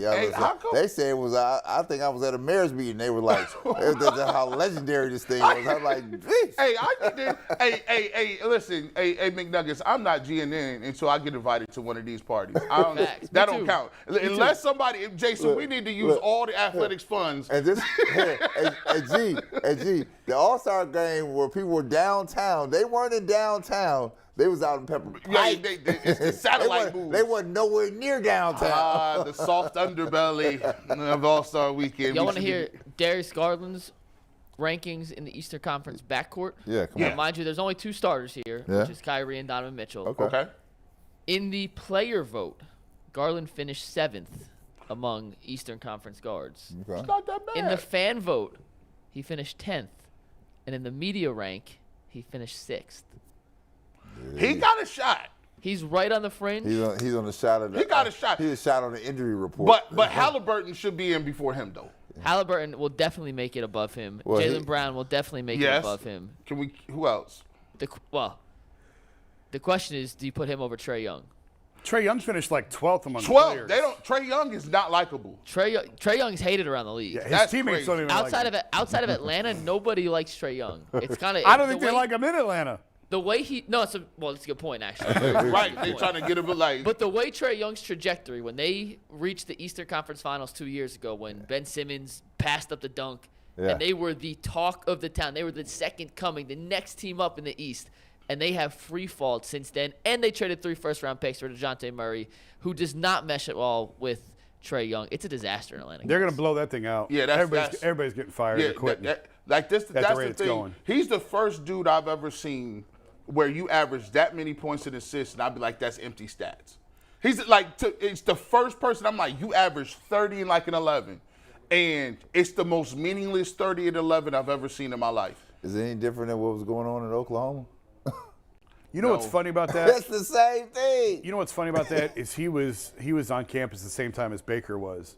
And I went and did like a big Baker story. I went to Oklahoma to do this big piece on Baker. And to see Trae Young and Baker now, like, ain't nobody like either one of those Nobody guys. Rocking with them. Like, it's just. What is it, them Sooners? Yeah. Now, I will say this. Now, I just would be, and this is off the topic, but this guy, this 7'3" guy, I need y'all to definitively get on the Wemby? Yeah, on the record. Yo, he's the y'all real who deal. dudes. Now, y'all done heard he's KD. I done heard that he is Giannis. LeBron. The next LeBron. Come on. Y'all telling me that dude is that nice. I ain't never seen him play. I can only go off what everybody else is. So I can't say I put a full set of eyeballs on him yet. But from what I read and the highlights I've seen, the people that I talk to that know have seen him, they say 100%. They say this is it. This is it. Shut up. This is great. Go ahead, Big Nuggets. No, he's putting up some crazy stats in a really good European league. Hey, Mikey, tell me what Jared Allen's in numbers the Eastern are. Conference Yeah, on the Eastern front court? Yeah. All right, give me 1 sec. This will be the last thing we do. Breer was supposed to join us at 12. He hasn't called in yet. So after we do this Jared Allen thing, we're going to go to our bold predictions and playoff picks. We'll get to that. I'll explain how we're doing that. And as soon as Breer hops on with us, we will bring him in. Jared Allen, in the player rank, Jared Allen came in 8th. Fan vote, 12th. Media rank, 5th. But they only could list 5. So there's like 50 players with 5th. Like he's 5th. Kelly Oubre Jr. is also 5th, which means he got Kelly Oubre Jr. For what? It's only one. You can only vote for 5 players. So if you're it's 5, top 4 and then everybody else. Others receiving votes, basically. Got you. I see what you're saying. Like, you want to hear some of the other names in the same category as Allen on that, just for fun? T.J. Warren in Brooklyn, Jetty Osman, and Jared Allen in the same rank on the media vote. Someone messed around with that. Who else? Yuta Wanatube on the Brooklyn Nets, Caleb Martin, Kelly Oubre Jr., Bobby Portis. So, yes, you can ignore that. Oh, Yeah, get it. That's Yeah, up out of man. here. I will say this though. Jared Allen and Evan Mobley together defensively is crazy. That's tough. I mean, they crazy. Like the way, like if I just think about it, if they had another three that was like a athletic 3-and-D type dude, their defense would be ridiculous. Right. I would almost say that they Those could win a championship just on defense. Those are hard to find. Very difficult. Very All right. difficult. I see in the YouTube chat someone asked about John Morant real quick. He finished third in all three, just outside of the 2 stars in the Western Conference. So here's how we're going to do bold predictions for our NFL Conference Championships. Anthony and I both made graphics. Okay. Everyone send them in. Get your faces ready. Okay. As you guys know, I'm a graphic designer extraordinaire. Oh, we know. So we are going to show you my graphic version of your guys' bold predictions. Then you have to guess what it really is. We'll show you Anthony's real version, and then either happy face or sad face on how I did. You guys ready? Bulls up first. Steve, let's see Bulls bold prediction for the AFC Conference Championship game. Anyone have a guess what that is? I nailed this one. Oh, I got this one. I need this. Oh, Eli Apple. Gets a pick 6. Nailed it. G. Bush for the dub. Let's see the real one, Steve. Let's go back up to 108 here. Adam the Bull, who is just sick, he will be back with us as soon as he's healthy, boldly predicts that Eli Apple will back up his smack talk and have a pick 6 against Patrick Mahomes. So you want these faces? Yeah, now- happy or sad? Did I do a good job or bad job there? Oh, you nailed that. I nailed Oh, it. you mean Beautiful. Nailed you it. want to know if it was legit? Yeah. If it was How his graphic. However you feel about my graphic. Oh, your your graphic. Good? Yeah, You liked that- it, give me a happy face. that's If you good- hated it, that's give me good graphic. the. I all give- right, man. Here you go. I Here you go. I give you that. I give I you give you that. that. Nailed I give you that. that. I give you Brad that. has the least happy face of all. Yeah, no. It's semi-surprise. Yeah, like- It's semi-surprise. Okay, G. Bush, before I show yours, do you remember what your bold prediction was? Even better. That means G. Bush is going to guess on his own. Steve, let's take my version of G. Bush's bold prediction. You have it. Here you go, guys. Okay. I know what this is. Oh yeah, G, don't tell anybody yet. I got it. And we have Albert Breer, so we're going to end after this one. We're going to bring Albert in to join us in a sec. It's easy money. I can't believe y'all didn't get this one. All right, let's show him Anthony's. Let's show him Anthony's, our real graphic designer. Get it? Brock Purdy plays lights out Okay. as Niners roll to the Super Bowl. G. Bush, I got you, baby. Not as much of a fan on that one. I don't like that one. The rollerblade was throwing me off. Skate. I I liked said it. somebody was skating or something. I liked it. It's a split panel. No, It's okay. I We'll like take I it. gave you Yeah, I that. liked it 'cause it was We will fun. finish this later, but right no. now we're going to welcome no. Albert Breer from Sports Illustrated. And Albert, appreciate you taking some time to hang out with us today. How you doing today, sir? I'm good. How you guys doing? Good, Albert. Albert, look over your left shoulder. What's on the second shelf right there? Oh, this guy. You see that right Which there? one? Left shoulder, left shoulder. Talking to a Buckeye. My left. That's my. That one right okay. there. You see that right there? Yeah, baby. Got you. Yeah, It's baby. actually like Eli Apple's helmet from. I'm serious. You see the 13 there? I think from the championship year, if I remember right. So yeah. Wow. You know, I see quality goods. When I recognize them, I know they're quality goods. Man. Well, we got a couple like championship SI covers back there too. Yeah. This place is all decked out. Albert, let me get into this. I think I heard you on another platform talking about this a little bit. We were talking about the Browns' biggest needs going into this offseason.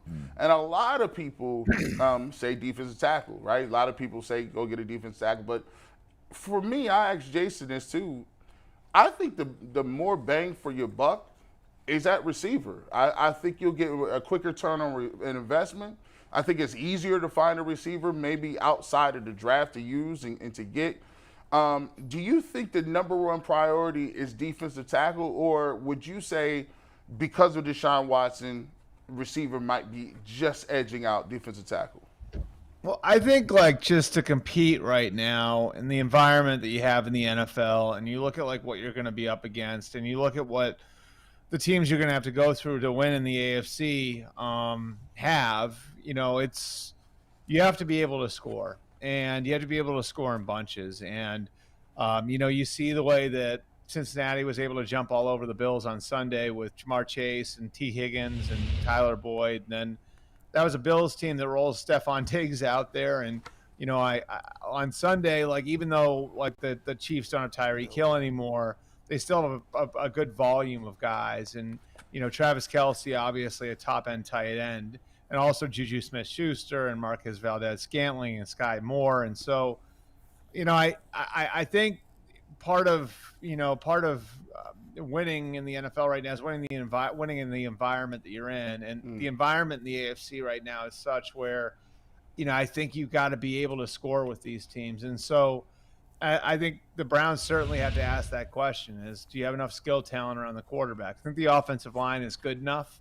And I think they've done a good job just stocking those positions and being in a good position there. And, you know, certainly the tackles with Wills and Conklin. And, you know, I think you know, beyond Amari Cooper, you do have some questions at receiver. And, you know, thankfully for the Browns, the one thing is, like we've seen over the last couple of years, receivers tend to come available in the offseason. Like last year at this point, no one would have thought Tyreek Hill or A.J. Brown would have been available. They were. You know, and then there should be some opportunities in the draft too. And it doesn't have to be in the first round, which is good for the Browns because they don't have a first-round pick. Albert, that's kind of the point I made earlier was I thought you could find a receiver in the second round who could play right away and help you win, but you might have a harder time finding a tackle or defensive end. So go the free agency route for tackle or end. But who realistically, Deron Payne's probably going back to Washington, right? Like he'd be a terrific fit in Cleveland, but I can't believe the Commanders would let him go. So realistically, who really is going to be available to help them along the front four in free agency? Jason, I'm going to plead ignorance here. I wish I had my free agent list up in front of me. Yeah, I know. I do think like that's a position that you can address, you know, in the draft. And I think if you look at like some of the guys that, you know, have come into the league over the last few years, and you can find guys now. You can't find. There aren't very many like high end guys. You know, like, so if you're talking about finding like a Fletcher Cox or like obviously an Aaron Donald, or a guy in that level, those are few and far between. But can you find guys to sort of fill out the depth chart? You can find those guys, you know. So, you know, like a Mozzie Smith from Michigan is probably going to be available to you in the second round. Is somebody like him worth a swing? You know, I think that those are the sorts of answers that you will be able to find. And again, I'd have to look at the veteran market, but you know, I think generally, you know, when you're looking at guys along the defensive line on the veteran market, you probably be looking at guys the level below Deron Payne. And I'll pull up the list now if that's helpful to you guys, because I just haven't done all my work on free agency quite yet. Well, while we're talking defense, how much change do you think? Because the Browns haven't made any changes to the defensive staff other than Joe Woods, obviously, and bringing in Jim Schwartz. Yeah. I would think Jim's going to want his own guys in here. So how long do you think it'll be before they start making changes and Jim starts – like, do we have to get after the Super Bowl, or when do you start thinking defensive staff turnover could start? Well, by the way, the other name I would give you here, Javon Hargrave could be an interesting name that's available with the Eagles, you know, from Philly. Like, you know, he's an excellent player. He's come on for them. He's one of their best players right now. Are they going to be able to afford to keep him with all the different guys they're playing or they're paying? That would be one who wouldn't be, you know, he's a little older, so he wouldn't be a long-term answer, but somebody who could fill a hole for you. Sheldon Rankin. So there are some names out there, some guys that are relatively accomplished. I would say that the one benefit, like if you want to look at the difference between the candidates, right? The one benefit in hiring Jim Schwartz over a Brian Flores, you know, or a Gerard Mayo, you know, guys that I think were under heavy consideration by the Browns, is Schwartz is a little bit closer schematically to what Joe Woods was doing. And so I think that helps you on a couple fronts. It helps you with your coaches, and that your coaches are going to probably be more adaptable to what Jim Schwartz is going to do. And I think the other piece of it is that your personnel is probably not going to need to be flipped upside down. Whereas if you were going to stock the cupboard for a Brian Flores or a Gerard Mayo, I think you'd be talking about relatively wholesale change in the way that you fill out your front. So I actually think like that is one of the benefits, of hiring Schwartz is, the guys that you already have in house are probably pretty adaptable to how he wants to play defense. Well, I would say this. Here's a question, Albert. Are the Browns' window of opportunity, with the bodies we have, we don't have a lot of bandwidth, I don't think, before this thing starts to get frayed if it doesn't go the right way. So is it better for the Browns to really get in the free agent market to find the DT and then use the pick on something that can hit quickly, right? That's where our problems seem to be. Yeah, and I think what you're getting at is probably like you guys had said earlier that the receiver might be able to contribute faster. And recent history tells us you can find receivers in the second round. I mean, I go back to the 2019 draft and the amount of guys who were taken outside of the first round that hit, and it wound up being better than the first rounders that year. So you want to go down the list: A.J. Brown, D.K. Metcalf, Terry McLaurin, and Deebo Samuel were all outside of the first round that year. Wow. So, and there's a history of this too. Like that's not unusual. Like Michael Thomas was a second rounder. There's a lot of examples of guys who not only could play outside of the first round at receiver, but could play early. And that's sort of a result of what's happening in the sport in general, that so many of the best athletes are gravitating towards that position. And so you have guys that are playing a lot of 7-on-7, catching the ball a lot. They're in pass-happy offenses in college, and they're competing with other great athletes for playing time. So by the time they get to the NFL, they're a little bit more ready to compete. I would say this about like their general approach to the offseason. Look, I think to some degree, Kevin Stefanski and his staff were given a mulligan. Now, I know Joe Woods is gone, but I think to some degree, I think people inside that organization looked at the position that those coaches were put in with Deshaun Watson missing the first 11 games of the year and said, that's a really difficult situation for any coaching staff to navigate. That's gone now. So, I think there's pressure on a lot of people inside that building to win now, to prove that they can be the right people to work with Deshaun Watson now. And so, I think it sort of behooves everyone in that building, if they're being tested this year, to be aggressive in how they build the team. And so, I think, wanting to get more out of Deshaun Watson is definitely a piece of this.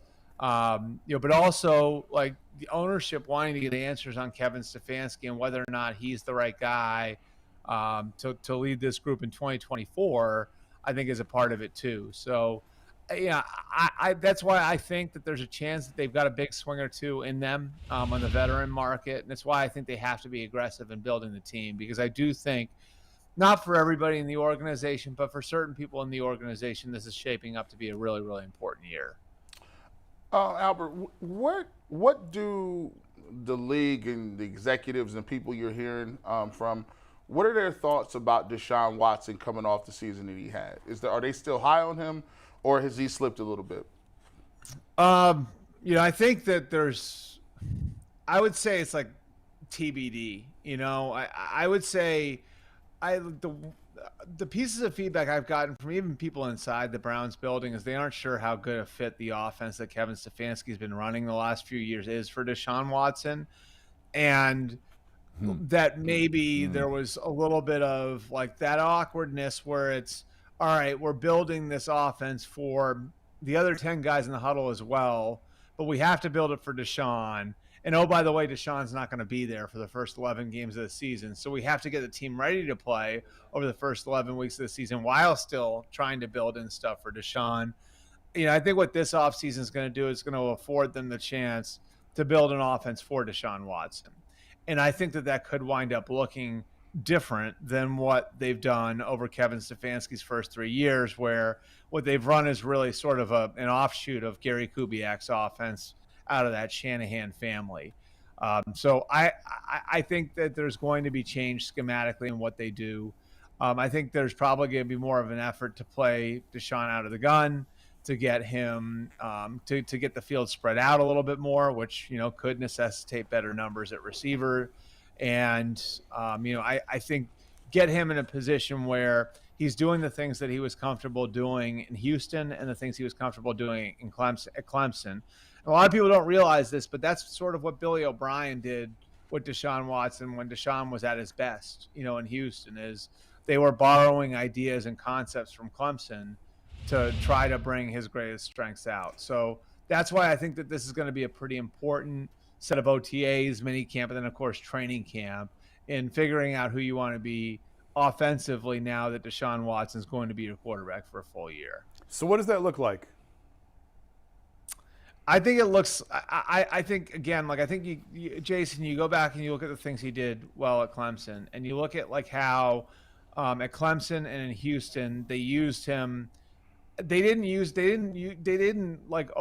tax him as a runner that much, but they used the threat of him running a lot. And you sort of look at the run game that they had there in Houston under Billy O'Brien, and then at Clemson, and there was always a threat of him running, which opened things up in the running game, which you could use Nick Chubb that way, and then building the passing game off of that. And, I think what it did was it allowed Deshaun to play really fast and get the ball out of his hands fast. And he's got great arm talent, and he's accurate. And so there are so many things that he does well. Why not highlight those things? I think the main thing is just getting him playing fast. I do think there was a feeling that the way that they played offense there last year and the way the scheme worked may have slowed him down a little bit. And I think the idea is going to be to try to speed him back up where the offense just has I'd say a sleeker look to it, where things are happening faster and the defense is having to react to what the Browns are doing quicker. So Albert, what does that do to Chubb's numbers? Because if you send him back in the gun, right, what's that going to do to Chubb? I think it actually could wind up opening stuff up for him. I do think and look, if you look at Clemson's backs over the years, I guess Travis Etienne's probably the best example of it. When you're playing that way, you generally want players who excel in space, and Chubb's a little bit of a different guy than that, but I still think there's a place for a guy like Nick Chubb in this, and that if you can get Deshaun Watson as a real run threat out there, use that to kind of spread the defense horizontally. And, then you've got the threat of him pulling the ball and throwing it 30 yards downfield. Now you could have a defense that's sort of stretched out, and you've got this hammer of a tailback running right into the middle of it, So it's different. I think it looks different than maybe what you guys have been used to and watching one of the best backs in football perform over the last few years. But I would say look at the example of Isaiah Pacheco, in Kansas City. And that's not to say Clyde Edwards-Helaire wasn't a good fit, but there's a reason why they're using Pacheco more. And a big part of it is because to play against the Chiefs now, you want to put speed on the field, right? Yeah. You want to have people who can run with their receivers. You want to have people who can chase down Patrick Mahomes, who can keep up with him when he plays outside of structure. Well, if you're putting more speed on the field, you're probably getting smaller out there, and you're probably putting extra defensive backs out there, right? And now when you've got a guy who runs like Isaiah Pacheco coming at them, that's a real freaking problem. You know what I mean? So I think that's sort of the idea here is Nick Chubb can be the guy who can make you pay for doing different things to deal with that sort of offense. So here's a question. I heard this floating around yesterday in the ethos. What if the Browns would have moved Chubb for a bunch of wealth, right? And then get another back. If you're saying here's the problem. What can you get for him at this point? For Chubb? Yeah. Oh, a great deal if somebody doing their business. A great deal. I mean, I don't think so. I understand. We're not He's getting a more great than player. a second. He's a great player. All right. And I don't want anybody to mistake what I'm saying here. He's a fantastic player. I'm just telling you the market at that position in the NFL is really, really soft and has been for a while. And you can see it in what backs get in free agency. And when a guy has mileage, like Chubb has mileage, teams are hesitant to give up high-end capital for him. So would you? In other words, you look at him right now, right? So he's got 5 years on his legs, and he's been a bell cow in Cleveland. So he's gotten the ball a lot, right? If you're a team, the way you're looking at it is, would I trade a second-round pick for him? Well, that second-round pick is going to be on my roster on the cheap for 4 years. How many years are you getting out of Chubb if you trade for him? How many years does he have before he starts to feel it? Well, you know the life of a running back. But give me what about this? I take Chubb, send him to Dallas for Pollard, and give me some other people beside Pollard. You think Jerry Jones Pollard's will go for it? a free agent, but I'll take your if Cowboys, but I'll take your idea, right? Okay. If the Cowboys trade for Chubb, aren't they just sort of trading for Zeke Elliott 2 years ago? No, because Zeke Elliott is probably not coming back in Dallas, right? So No. I know what you're saying, but they're dealing with that on Zeke now. Like, you know what I mean? Like, Zeke was a great player 3 years ago, and he slowed down. So, like, if you're Dallas, do you look at that and say, well, I just went through this with Zeke Elliott, so do I want another running back in the back end? I think that's the problem with it is, like, if you're looking at it, you're saying, all right, like, maybe I get a year or two of great play out of Nick Chubb, but then where am I? Or am I better off? I mean, remember, Pacheco was a 7th-round pick. Right. You know what I mean? That's the thing about it. Like, McCaffrey brought a second, third, and a fourth. That's it. I'd rather have Nick Chubb than a second. McCaffrey's got great passing game value. Yeah, absolutely. And he still only got a second, third. I'm saying I'd rather have Nick Chubb than a second, third, and fourth. But you're missing this. We need volume. We got a lot of holes to fill here. I'm aware. Right. I'd still rather have Nick Chubb. And if you're trying to win, you can win more with Nick Chubb than without him. Jason, that's the point I'm trying to make here. Yeah. And like I do think, does it come to a point where the trade isn't worth giving up the player? Exactly. Yeah. You know what I mean? Sometimes. Like, he's meant so much. Sometimes. Like, just as far as like what Nick Chubb is a tone setter, right? Like, and what he's meant to your locker room and how important he's been culturally for what you've built. And he's not the loudest guy, but he sets a great example for everybody else. There's no question I know about the way that. they feel about him. And your identity has been built around him, really offensively, since Stefanski got there. So at what point do you look at it and say, the draft pick ain't worth it? That's right. That's right. I guess I go back to this, Albert. If the style is not going to mess with what gets Watson his money off, right, then you have a conflict here. Right. No matter what he's doing in the locker room. I'm saying that there's a way to make it work. Like, and that's why I use the Pacheco example. Okay. I think like what Kansas City's doing with Isaiah Pacheco right now is like sort of the way it would look. Like, where it's like maybe you're not handing him the ball 25 times in a game, but like he is back there to make defenses pay for getting light on you. And putting the extra defensive back out there on you. Okay. I think you see it with Joe Mixon, in Cincinnati to a degree. Like, Joe Mixon is 230 pounds.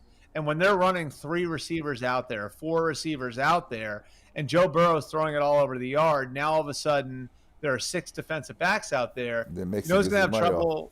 He's going to have trouble tackling a 230-pound running back as those defensive backs. Yeah. Right. So I think that's sort of how Chubb would fit into what I think will be a reimagined offense in Cleveland. Albert, let me give you one last question before we let you get out of here. It's not really about the Browns. It's about one of our AFC North foes.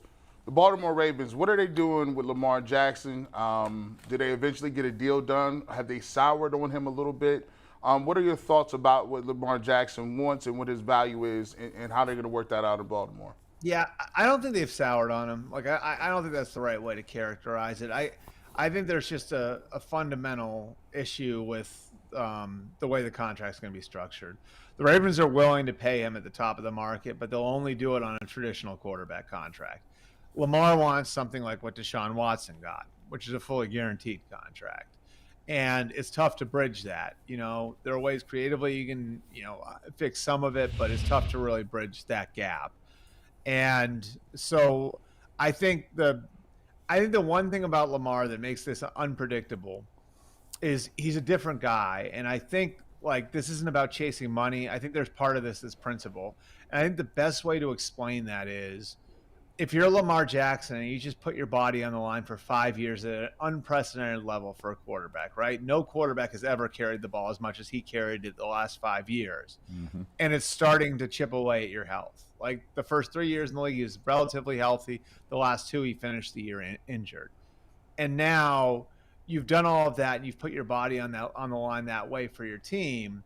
And now your team is putting a contract in front of you that gives the team injury protection 3 or 4 years ago. How are you going to look at that? 3 or 4 years from now, how are you going to look at that? You know, so I think that's a big part of it, is the principle of it for Lamar Jackson. And I don't know what's going to bridge that gap. I do think that there's a genuine desire on both sides to get something done, but this is definitely a lot more awkward than it was a year ago. Yeah. Albert, we appreciate you for coming on and spending a little time with you. We'll definitely talk to you soon.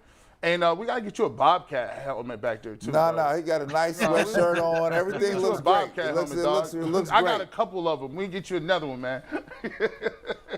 Man, the white one, or do they have alternate ones now? They got like the matte black ones, right? Say no more. If you want the matte black one, we get you together now. But it got to go right over here. I don't know what this little left-hand one is, but we'll get you together, man.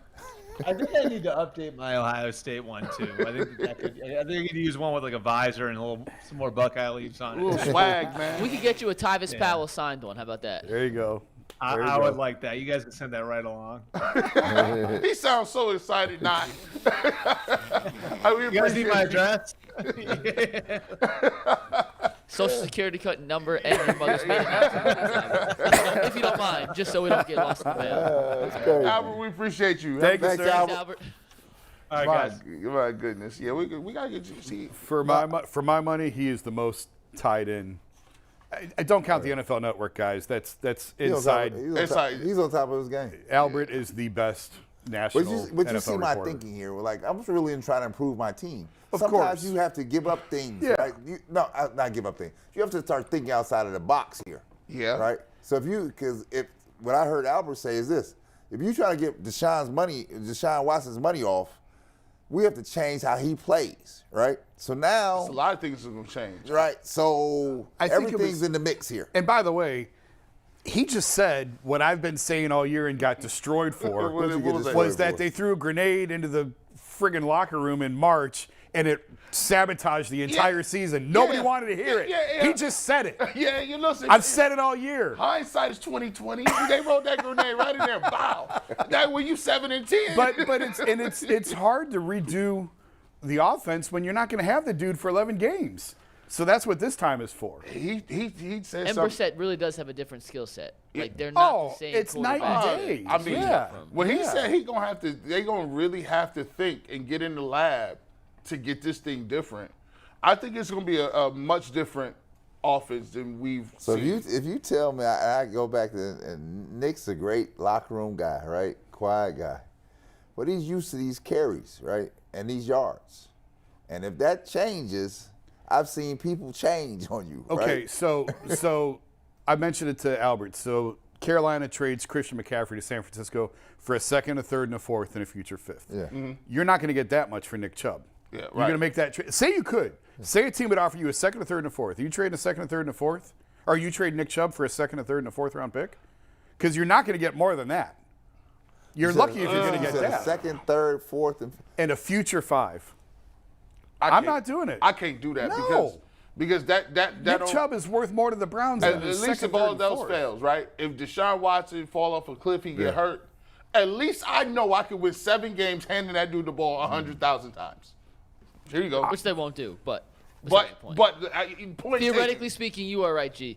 Brad, just to the last point on this, we'll move back to the bowl predictions in Europe next, Brad. But the running back market is weak. They are not valued around the league. Yeah, and I know. teams just draft running backs and replace them. Even good running backs I struggle to get second contracts. They're on a 2-3 year window. I That's mean, all it is. Could you say the same for receivers? I mean, they gave up Tyreek Hill. Tyreek Hill, the human cheat code. And they still had the number 1 offense in football. Well, I'm waiting for somebody else to drop me some Tyreek Hills. We need some Tyreek Hill love. Go get rid of them. We need about 3-4 receivers. Come on now. Is Chase ready to leave Cincinnati? Yeah, right. We need Chase. Hey, Chase. We have 2 more bold predictions to get to. Brad, you're up next. This is my version of Brad's bold prediction for this weekend. Can anyone figure out what this is before we show you the real one? Burrow is the king of the jungle. Ooh, that was quick. That was quick. That was very good.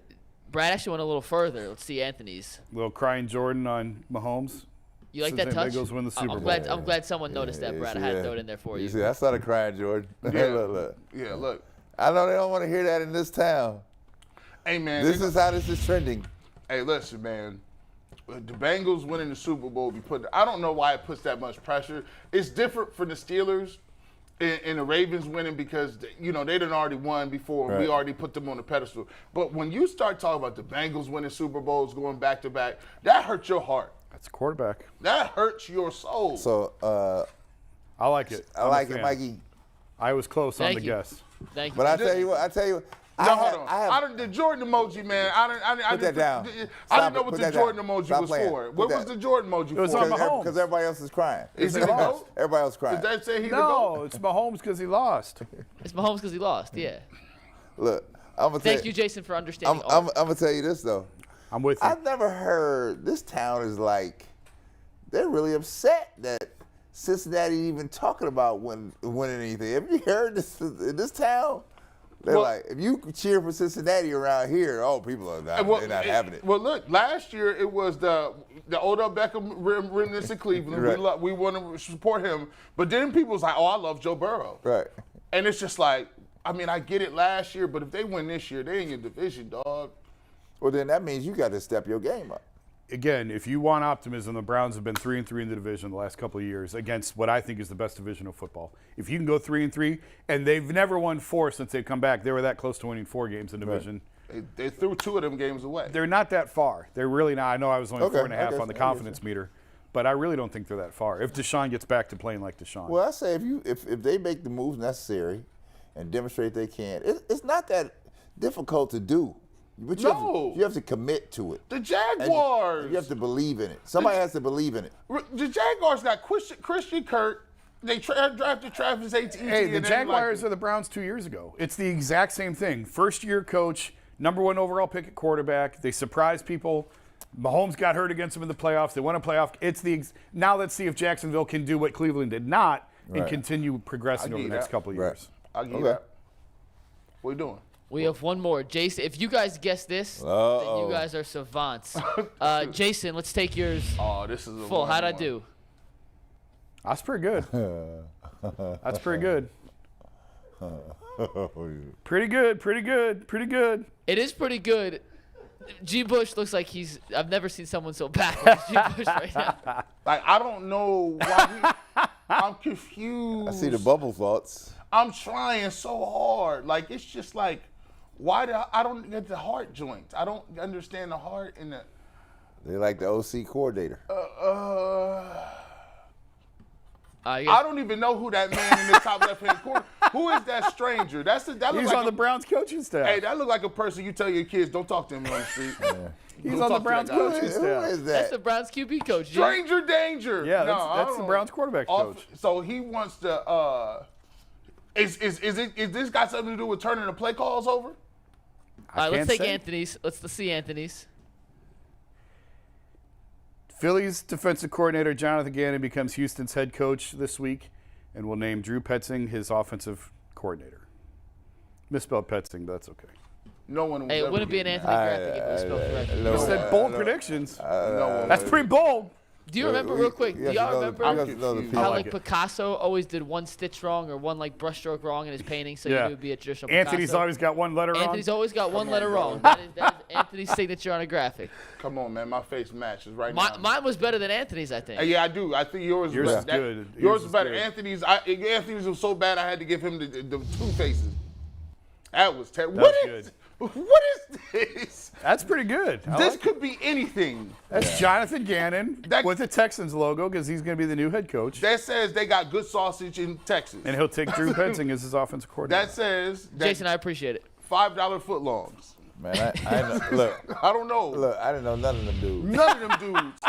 That's how you know. That's how you know. Gannon's a Cleveland dude. He's a Clevelander. This is the reason Mount why. Union. This is the difference between writers and pretenders. Writers be knowing all kind of names. All the stuff. OC, he was in Dallas for 2 years. He had a cup of coffee with the Packers. He went to John Carroll. He's part of the Shannon A. That's our job, man. It's our job. Bro, who is that dude? That's Mr. Clean. They said he went to Mount Union. Y'all ready to make some official picks for this weekend? Yes. Jason, you're up first, but first, let's get the standings up here, Steve. We have 2 tied atop the leaderboard, and we have 1 way in the basement. And I mean way in the basement. Steve, let's take the standings. Oh, my goodness. Tyvis and Brad are tied at 6-4. Everyone else is in the middle, 500. And Jay. How did I lose? Jay's bad. Hey, I was 5-1 the first week. I went 0-4 last Facts. weekend. See, I think that was me too. 0-4. that's the problem is Jay was probably arguing with somebody and changed his in the middle of an argument. Nope, Jay's the only one that hasn't changed his pick so far. That is a legit 2-8. 2-8? What was I? You were 4-1, 5-1 the first week and 1-3 last week, Brad. Ooh. Dang. But okay, Let's get back Jason, on the your board. picks quickly because we do have one more segment we got to get to. The Bengals Chiefs, they've taken off the board. That line has fluctuated so much. But I took the Bengals early. The Bengals were getting 1.5. Well, now it changed. But That was when we sent it out on Thursday morning. So that was the lines we used from Thursday morning. all right. Well, I may not have gone with that, but I'm sticking with it now. I like the Eagles to go to the Super Bowl. I like the Bengals a lot more, getting 1.5 than giving 1.5. But I'll still stick with the Bengals. All right, Fly, next up, Eagles fly. take the next card. Steve, I think it's Brad. Excuse me, G. Smiling because book it. I still got my first 2 teams ready to. Hey, Purdy is in the building. One of the biggest. Oh man, what a feel-good story that is, right? We need to get one of them. Yeah, feel-good get back to stories. me Monday. Hey, if Purdy picks it off, hey, I got the San Francisco 49ers. You know, right now, I think Kyle Shanahan is in the zone. He's calling up plays, dialing them up. Love it. Kansas City, I can't go against the Chiefs right now. Patrick Mahomes, even though he hurt a little bit, man, these dudes just keep winning. Andy Reid just keeps getting done. And G. Bush, matching. And last but not least, Brad. Well, I'm in the camp with my man Jason Lloyd here, Philly. I'm gonna take the points with Philly. And I'm going to think that Cincinnati's going to bring it in, right? And so your boy Mahomes got here, and Purdy going to probably be dating Dak Prescott's girlfriend since he let her go last night. Oh, my goodness. So, I mean, that's what Purdy got to look for. So y'all telling me Joe Burrow is on deck. You telling me Joe Burrow is about to unseat Patrick Mahomes as the best in the league? No. You can't come in after missing. We had these conversations all week, my man. You coming in hot. You missed these. This is what's happening. Hey, 2 things real quick. This is from the ultimate Cleveland sports fan. Welcome back, Big G. My condolences to you and your family. Good to have you back. We also reiterate that. I do want to say memberships, as always, we can't go a show without promoting our membership tiers. $1.99 a month is for the starters tier. You get loyalty badges, custom emojis, just like you see out there on their stick figures. Members-only community posts for $4.99 a month. You get all the starters tier perks plus overtime videos, member shout-outs, discount codes for merch, and more. Today's overtime segment is viewer questions. Have a bunch of good ones. And also on February 8th, it is our comedy special, Spectacular. Tickets are on sale. We'll drop the link in the chat. Come hang out with us. We're going to hang out afterwards, have a few drinks, so should be a great time. This is going to be funny. It is going to be fun. We may not be funny, but I promise you will laugh. By the way, my parents is coming to that. Awesome. We got a whole squad coming. Okay, this is a new segment, guys. I wanted to end Friday on a funny note, a happier note. You know, head us into the weekend with some good positive vibes. Do you guys remember Between Two Ferns with Zach Galifianakis? Of course. Okay, I used to love that little YouTube sketch segment, whatever you want to call it. So what you guys don't see before the show is Tyvis gets here on Wednesdays an hour and a half early. He drives from Columbus. He's always here early. And the conversations between him and Director Steve about sports takes are phenomenal. So this is what I call in front of the fake ficus in the UCSS sports production room. Steve, play it, and we'll react after. Have you ever been on Jay's boat? No. Okay. Neither me. So, question for you. So, in college basketball, it's a half. Mm-hmm. Basketball is a quarter. Mm-hmm. Professional football and college football are quarters. Okay. In hockey, it's a period. Yes. Why wouldn't it be a third?